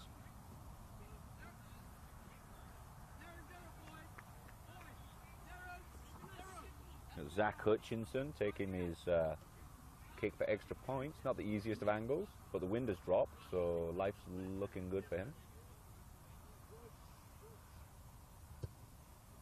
Pushed it wide. Kick is up, and conversion no good. Your score 15-0, Bermuda on top, start of the second half. Let's see if Caymans can respond. I spent a little time in Bermuda many years ago playing rugby over there with the Bermuda police, and there's a major passion. There's only 62,000 people on the island. Is that it? That's it. It's an entire country. They say 62,000 people clinging to a rock in the middle of nowhere. But they do have a big rugby community there, and that was a little short. Well, every October they have the Bermuda Classic. The Bermuda Classic, and there's some spectacular rugby players get there. You know, guys that have retired, international rugby players that go. You know, England and New Zealand, and it's a great competition. Between the cricket and the rugby, there they've got a major sport environment that really involves the whole community. The USA Island usually will have like some retired Eagles from Master Eagles, and they had the USA Islanders team I saw over there this year. Right. Well, apparently, isn't the Saracens from the Aviva Premiership going to Bermuda pretty soon and playing against the USA Islanders team? That may be. That's what's going on. Like, I bumped into Tui Osborne a couple of weeks ago. He's running that team, which is basically USA players that were maybe born or have heritage from, South Pacific Islands. Okay. And apparently they're going over to play against Saracens in a friendly, which that'd be a great game. Awesome. Yeah. To go watch, especially because it's in Bermuda. Bermuda, honestly, one of my favorite places in the world that I've been to, at least. How far is it the flight from Miami or whatever? I've never flown there. I worked on cruise ships for a little while. So I used to go from New York to Bermuda. On a really slow, lazy boat. So I have no idea. It took a day and a half. 8-man pickup. Oh, he knocks it on. How unfortunate. Looks like he was going to get something out of that. Ben Cook, the number 5 for Bermuda. He's also the captain of the team. 15-0. Bermuda on top. Another scrum down at halfway line. My guess is they're going to give it to Bostock, the number 8, Gavin. What do you think? Pick and go, maybe? Out the back of the scrum? Let's see. Here we go. Oh, it popped straight out, squeezed out quick. Scrum gave a sloppy little pass. Very sloppy. Put a lot of pressure on his fly half.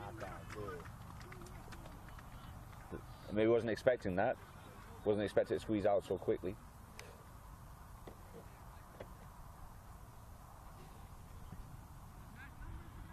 If you're looking at our Facebook Live, I apologize. We're not unhappy. We're just squinting because it's really sunny. Right.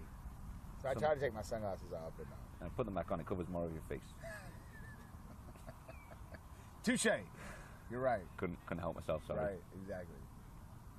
So, how much hair product did you use today?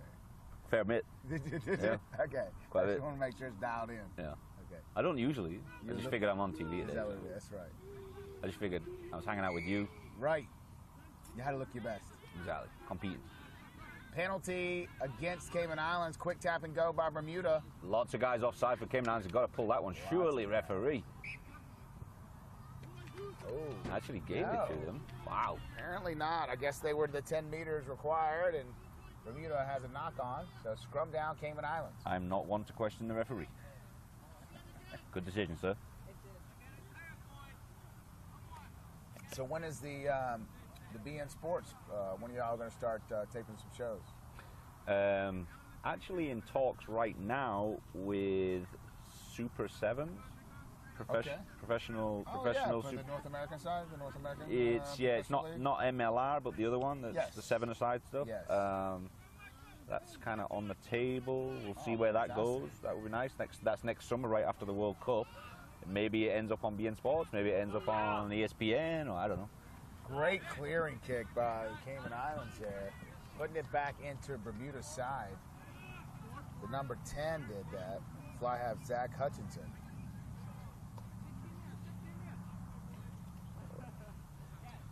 Don't forget, if you want to follow the action when you're not watching, you can always check the Rugby America's North Facebook page, or you can check us out on #RanSuperWeek on Twitter.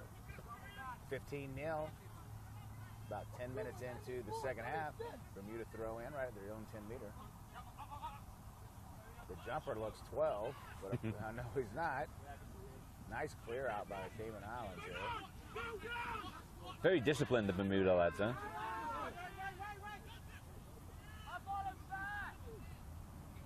Oh! Could be called as an intentional knock-on. Referee might be having a word with that young man. Almost took it off, but no, their assistant referee has seen something.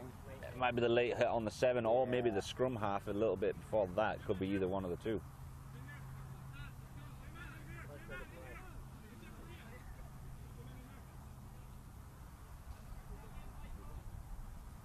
Number 7 he's calling.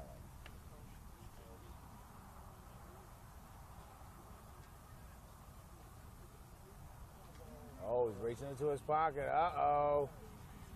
Yellow card, number 7, Michael Matthews from Cayman Islands. Had some cheeky play right at that line out, and he is going to go have a rest for 10 minutes.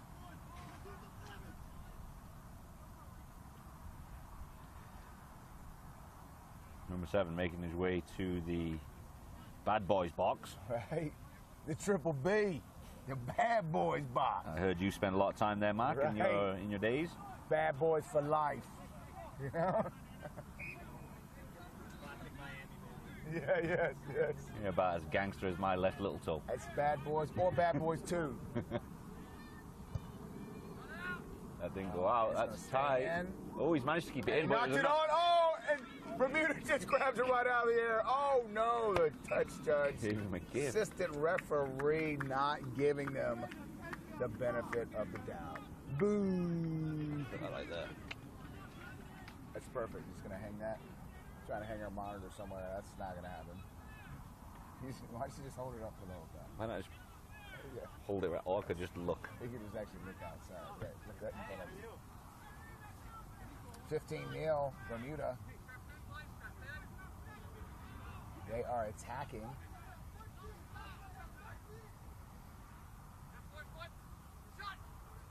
Oh, stolen by Cayman Islands. And Cayman has been pretty sound in the pack. It's just they're not consistent. It doesn't seem they've been consistent this whole There's game. a little bit of disconnect between the forwards and the backs. For sure. I mean, number 8 gets his work done, but then what happens afterwards seems to fail, from what I can tell. Uh-oh. Yeah, might be somebody else joining that guy over on the bad boy box. Gonna be some color coming out. Oh, sure enough. Dangerous tackle, number 11 from Bermuda. Janico Francis, he is sent off for 10 minutes. So both teams down to 14.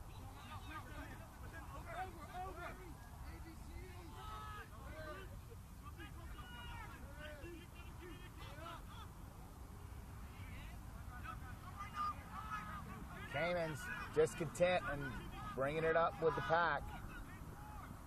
Oh, nice kick right by the 10. Open area, fullback's able to, the winger's able to come pick it up. Bit isolated there, but these guys are getting there, but there you go, nice counter rope. Oh, Cayman stealing it. Oh.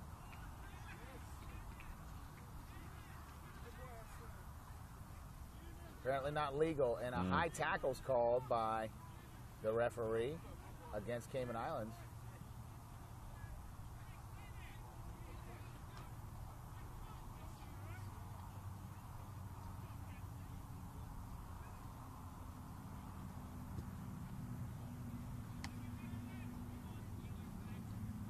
And Bermuda will have a line out right around Cayman's 10-meter line.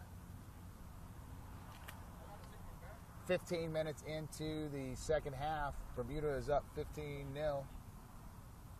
Been all Bermuda, they have had the wind in their face this second half, but it really hasn't fazed them. Cayman Islands had a couple of good opportunities, but haven't really done a lot in the attacking area. Most of the games been played in Cayman territory.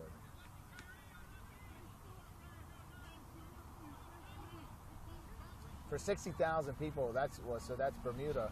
So Bermuda's recruiting from 60,000, and Cayman Islands can't be much more. I would say maybe Cayman Islands, I honestly don't know, but I'd imagine Cayman Islands is smaller just from being there and visiting and all. But yeah, Bermuda, their culture is good, but they probably only have 6 or 7 teams. I mean, that was a few years ago. Is that adult or youth? Both. Like so, you know, wherever there's an adult team, there's a youth team of some form or other. But I know they're really pushing the development of it, and there's a couple of private, non-profit entities that are really helping out with the game, trying to grow it. Knock on by Cayman Islands. Bermuda trying to capitalize. And, all gotten a little scrappy, but referees organizing it, getting it back, reset it. A couple of hands on hips, looking like they're a little tired, especially in the pack, getting some work done. It has. It's gotten a lot cooler. It's cooled significantly with the. We got some little clouds covering the sun right now. Can actually stop frowning. Right. I took my sunglasses off for the first time today. That's why I'm not looking in your direction. Whatever, dude. Whatever. Okay. There you go. Penalty against Cayman Islands.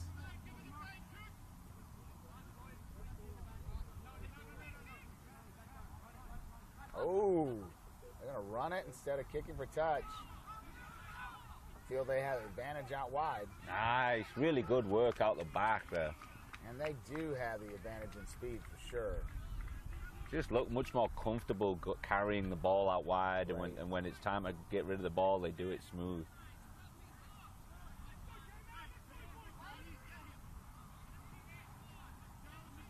You know, it's unfortunate we don't have a talent camera, you know, on this broadcast for the Rugby America's Sport. You know, see two strapping young men calling the game today. But that's okay. You can just visualize it in your mind. Or you could check out my Facebook Live, Gavin McLeavy. Or you can check out Facebook Live. There you go. Good segue, Gavin. I know, right? We should like work on TV or He something. can't fake like that. Apparently he can. As long as you don't touch the ball. I thought that was outlawed. Yeah, wasn't that? I thought that was outlawed years a while ago. back. Off the back of what happened? The back of the He rug? literally was in the back of the ruck and he faked it with his hands. Yeah. He didn't touch it, but I thought that was outlawed. Good break by the number 5, Ben Cook. The Cayman Islands scrum cap there, he had a lot of time to work on that ball. Well, penalized, just talking how great Ben did, and now he looks like he got a penalty, so Cayman's looking to clear.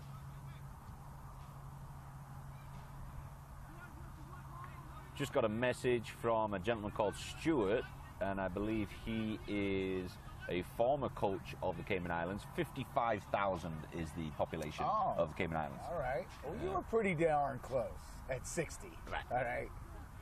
Not a bad wild guess. So, what's his name? The gentleman's called Stuart. I remember meeting him last year. He was one of the coaches for the Cayman Islands last year. I don't believe he's with the setup at the moment. But obviously watching the game, and he's obviously fully involved in Cayman Island rugby. And I'm sure he's liking Bostock's performance today. He's been a beast. Unfortunately, the rest of the team has not been as proficient. Pretty inconsistent today from the Caymans. They have had some breaks. Their number 10 has got some good kicks for territory, but not much being done in the back line today. With Bit of loose Caymans. ball, cleaned it up nicely. Looks like might have a little space out the back. Oh, nice chase down. Patrick Taylor, the number 4, had a good run, but ended up knocking it on. So that's been the story today. 2 steps forward, 1 step back for Cayman Islands. 15-0 halfway through the second half. Bermuda.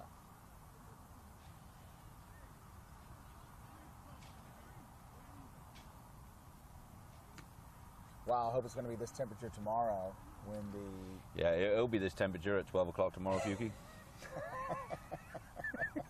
At midnight, yeah. So I'm one of the coaches for the USA South, their second team, Team B or Team 2, and we're playing Mexico. 2 years ago they won this tournament, and then last year they lost in the final. Big game for you guys. That's gonna be a tough one. Tomorrow, and it has been a challenge getting these boys all sorted out together, but they're very excited, and we're definitely looking forward to the challenge for sure. But I don't think it's going to be as cool as it is right now. Yeah. What time's that? Is that the 1 o'clock game? 3 p.m. That's the 3 p.m. game. Oh, perfect. Right in the middle of the heat wave, middle day. Hopefully it's raining by then. Bostock, break it through. Good. Can he take it to the house? Look at that step. Another stiff arm. Two hand off. 5 players he's taking through. 50 meters gain. Can Cayman do anything with it? Oh, no, and a penalty. Holding on by Bostock. He was isolated. If you run off too far, you're going to get isolated. His support players were not there in time, and unfortunately, he was penalized for holding on. But what a great individual performance by Dylan Bostock. He shifts for a big boy. He does. I liked his step for sure. I'm just informed he's Rookie of the Year for Furnham University here in the United States. It's Furman, not Fernan. I don't know. Okay, that's okay. Nobody outside the South knows what Furman is, but that's okay. We do now. But it is. What is it? It's in the NASCRO, right? NASCRO. NACRA? No, it's in it's the the National Southern Conference. Ah, okay. So they are in. Are they Division II now? Yep. Okay. I thought they were a small They were the college. D3 champions, but then they moved up to D2. Oh, he knocks it on. The first overload that Cayman Islands has had the whole afternoon and unable to capitalize on it.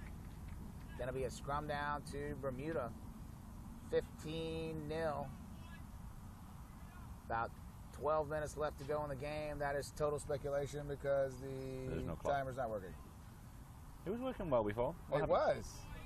But the scoreboard's working, which I don't understand that, and they're connected. So, go figure.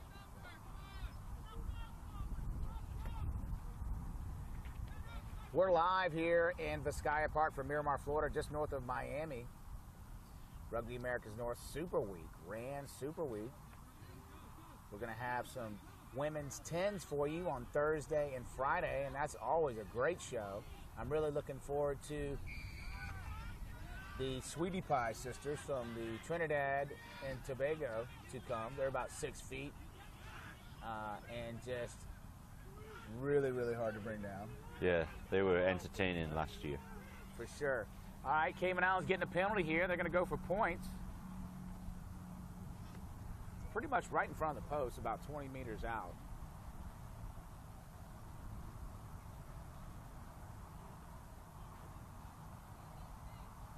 Guys are getting a little tired out on the pitch. Be a good respite for them. Once again, 15-0 Bermuda. Let's see if Cayman will get on the board. And we've had the lights on here, which we haven't needed for the last hour and a half, and apparently they're just going off when we're getting ready to need them. So, go figure. Kick is up, and it's good. First points of the tournament for Cayman Islands. That narrows the gap to 12, 15-3 Bermuda, with approximately 12 minutes left to go in the match. Credit to them. That was a lot of work to get back down that end of the field. Well, and it all started with Bostock's run. Ah, okay, they're changing. They made it 18. Right. Yeah.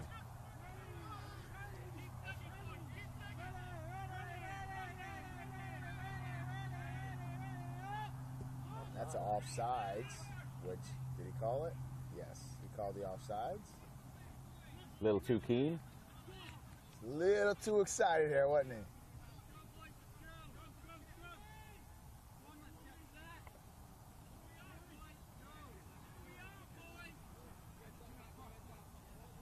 Scrum center for Cayman Islands. They've been doing a lot better keeping the ball into Bermuda's territory in the second half compared to the first. They do have the winds to their backs. It has died down a little bit. Bermuda is set up on the right side. Cayman's attacking on their left, and a penalty. Scrum set very high on both teams. The front row is almost standing up straight to start. Quick tap. Bostock taking it up.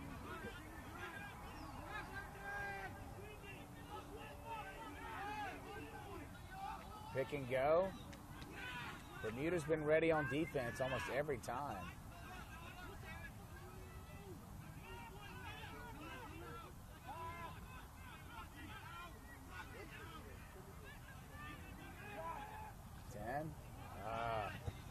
There he goes. Just overran it a little bit. Kick. Bermuda picks it up. Advantage over. Handling errors have really hurt Cayman Islands today. Numerous times. They do have the overload to see if Bahamas can get it out. Oh. Loose play. A little bit of space out there if they can recycle quickly here. They do have the advantage out wide. Now Bermuda has gotten there. Bostock taking it again. Oh, no, that was the number 4, Patrick Taylor. But Bermuda have set themselves defensively again because of the slow recycle. Right. Ball's been very slow today. Yeah, Bermuda slows the ball down quite well, and Cayman Islands don't help themselves because they do like to wait for a couple of guys clean out and then pick and go out the back. But Cayman overload. Breaking through. The number 12, Thomas Sperandeo.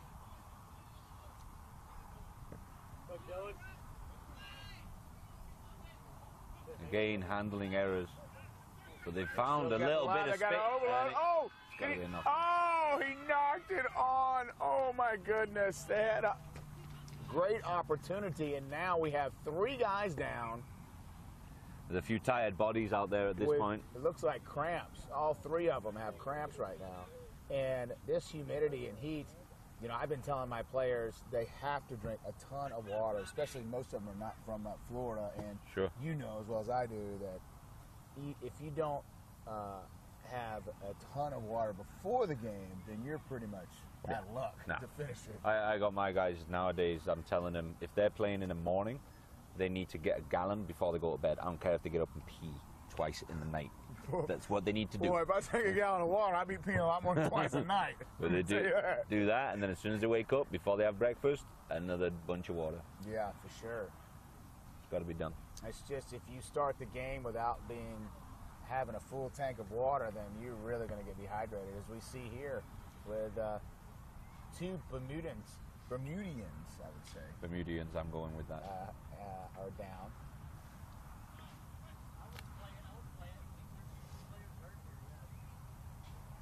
So. I would play it. There's players hurt here. So I'm going to go get our ball boy to go ask the referee how much time is left. So ball boy.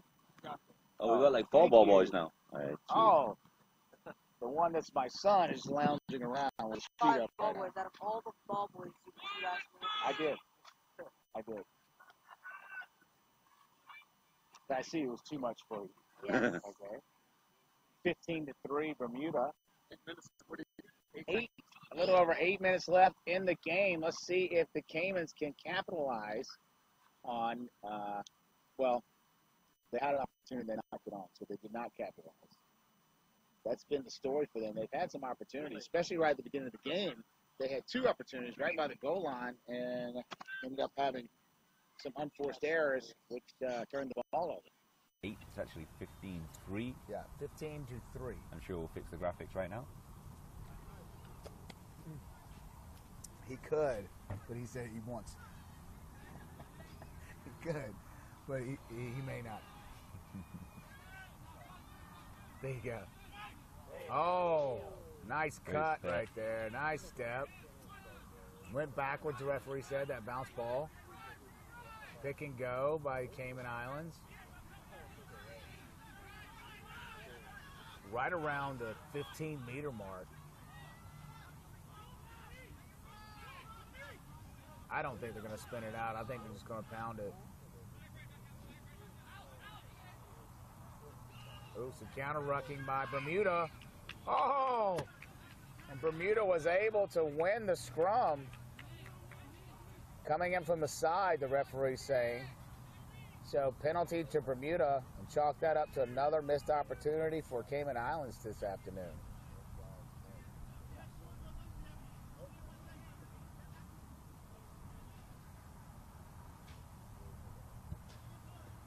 So thanks very much, everybody, for joining us here on Rugby America's North. We've got the live feed streaming straight at Mr. Mark Patterson and myself. We obviously want to get back straight to the game, but I just wanted to mention that we are in the Vizcaya Park. So if you're in the local neighborhood in South Florida, Vizcaya Park, Miramar, feel free to come down, watch these games. They're going on for the whole week. This is the second game of today. We've got 2 more games tomorrow at 1 p.m. and 3 p.m. International Under-19s Rugby.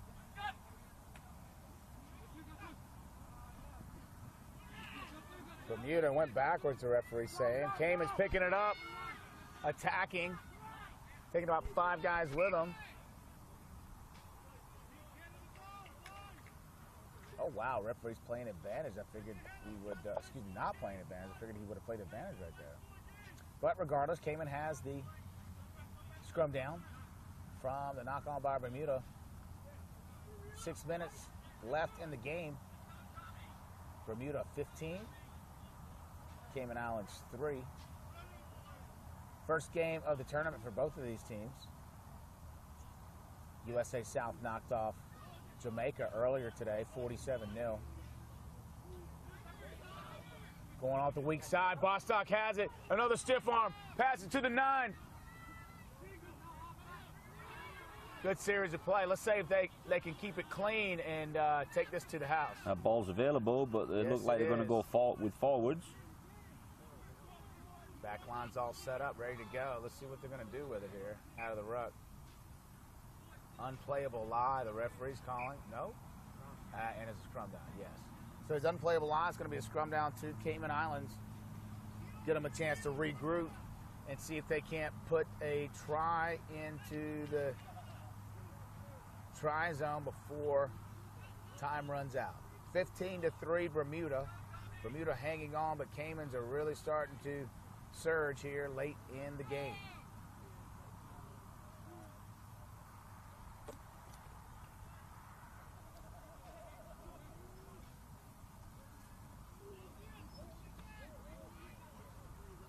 Bostock taking it, passing it off, nobody there.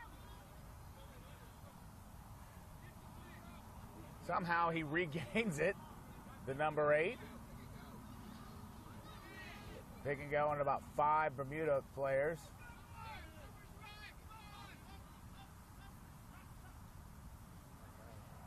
Oh, kick forward, nope. Referee says it's a forward pass, knock on. Knock on by Cayman Islands. And that's been their big failing today. They're just, every time they've got any kind of opportunity, the ball goes to ground. Just insecure when they're going forward. They've got the ball in their hand, they hit the tackle, boom, ball goes to ground. It's amazing how many unforced errors they've had inside the 15-meter mark of Bermuda attacking. You just can't win games like that. And I'm sure that's what the coach is going to be telling them after this. If they're unable to pull off this victory. You know, all that forward talent is there, but if you can't keep the ball in your hands, then... Right. Oh, wow. 10 bouncing off there. Number 11's got it. Bermuda still sticking. Bermuda played it on the floor. Still sticking with hard D. They just committed a penalty. Gave it to the number 2, taking it up. That's hooker Matteo Poloni.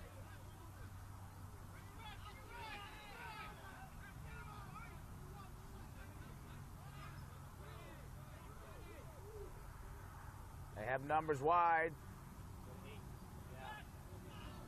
Oh, Bostock's out wide. He's getting 4 people with him. This could set us up for a really great ending to the game if they can get over the line here. Pick and go. Can he put it down? Still not there. Squeezed it out the back. You're going to need to recycle that another time. Pick and go. Watch. Boom. Did he get in? Offside. Offsides Bermuda. Offsides Bermuda. Time is running down. Play quick, son. Sure, quick tap going out wide. It's got to be over. To the 5. It's got to be over. Can he get it in? Back. Yes, Try. he does. Try awarded to Cayman Islands. To be honest, I didn't know if he was going to get in. Yeah, it looks. Pass that ball. Yep. Everyone was calling him to go right, but they went left. And he got rolled onto his back for a second there, but he must have squeezed it down. That was the number 5, Ian Robertson from Cayman Islands. He dotted it down. on the left side. It's going to be a little challenging conversion kick here. And there's not long left to go. I would say there can't be more than 2 minutes to go, 3 minutes at the most. 15-8 right now. Let's see if they are able to finish off this conversion. But they're going to need to gather this kickoff too and see if they can maintain possession. If not, I think Bermuda will be able to run the clock out for this. Austin Willis saying it's game. He predicts the future. Okay. He's confident. That's right. He's very confident in his evaluation of the match. Not that his best buddy is the number 8, Bostock, who's the man from Cayman Islands. Okay. I'm not discounting that, and I'm not denying that he was not the man. Just in broadcasting, we need to be biased, unbiased, I should say, unbiased. And it looks like the sun's about to drop and this game is about to finish. So we may not even need those lights turning back on, mate. Good call. Fly half Zach Hutchison going for the conversion with one of the tallest tees I've ever seen in my life. Yeah. It's like put it on the top of the Eiffel Tower.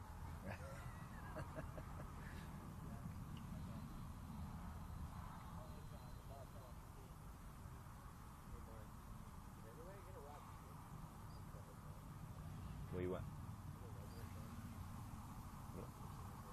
So if you notice that there are 2 field goal posts, but the taller ones in the front, those are the ones that count. Kick is up. And Nice. it gets right inside the left post. 15-10, but not enough time for the comeback. Bermuda does hang on. Your final score here from Vizcaya Park in Miramar, Florida, just north of Miami. Bermuda 15, Cayman Islands 10. That will conclude our broadcast of today of the 2 matches. Your winners for today are USA South and Bermuda. They will play each other on Tuesday. And the losers from day 1, Cayman Islands, will face Jamaica as well on Tuesday. If you want to find out the scores and highlights, feel free to check us out on Facebook on our Rugby America's North page. And also, you can always follow the action on Twitter at #RanSuperWeek. For Gavin McClevey, I am Mark Patterson. We are very happy to bring you the Rugby America's North Championship once again from Miami, Florida. Gavin, it's been a pleasure. No, a pleasure was all mine, sir. It should be. It should be, Gavin. All right. Makes sense, right? And we will see you tomorrow. Our first game starts at 1 p.m. Eastern. Who can tell me what the first game is? Ooh, Trinidad versus Turks and Caicos. Caicos at 1 o'clock. And then our second game will be the USA South B-side, Team 2, facing the Mexican national team, which should be a shocker. So we'll see you guys tomorrow. Have a great evening. Thanks a lot, guys.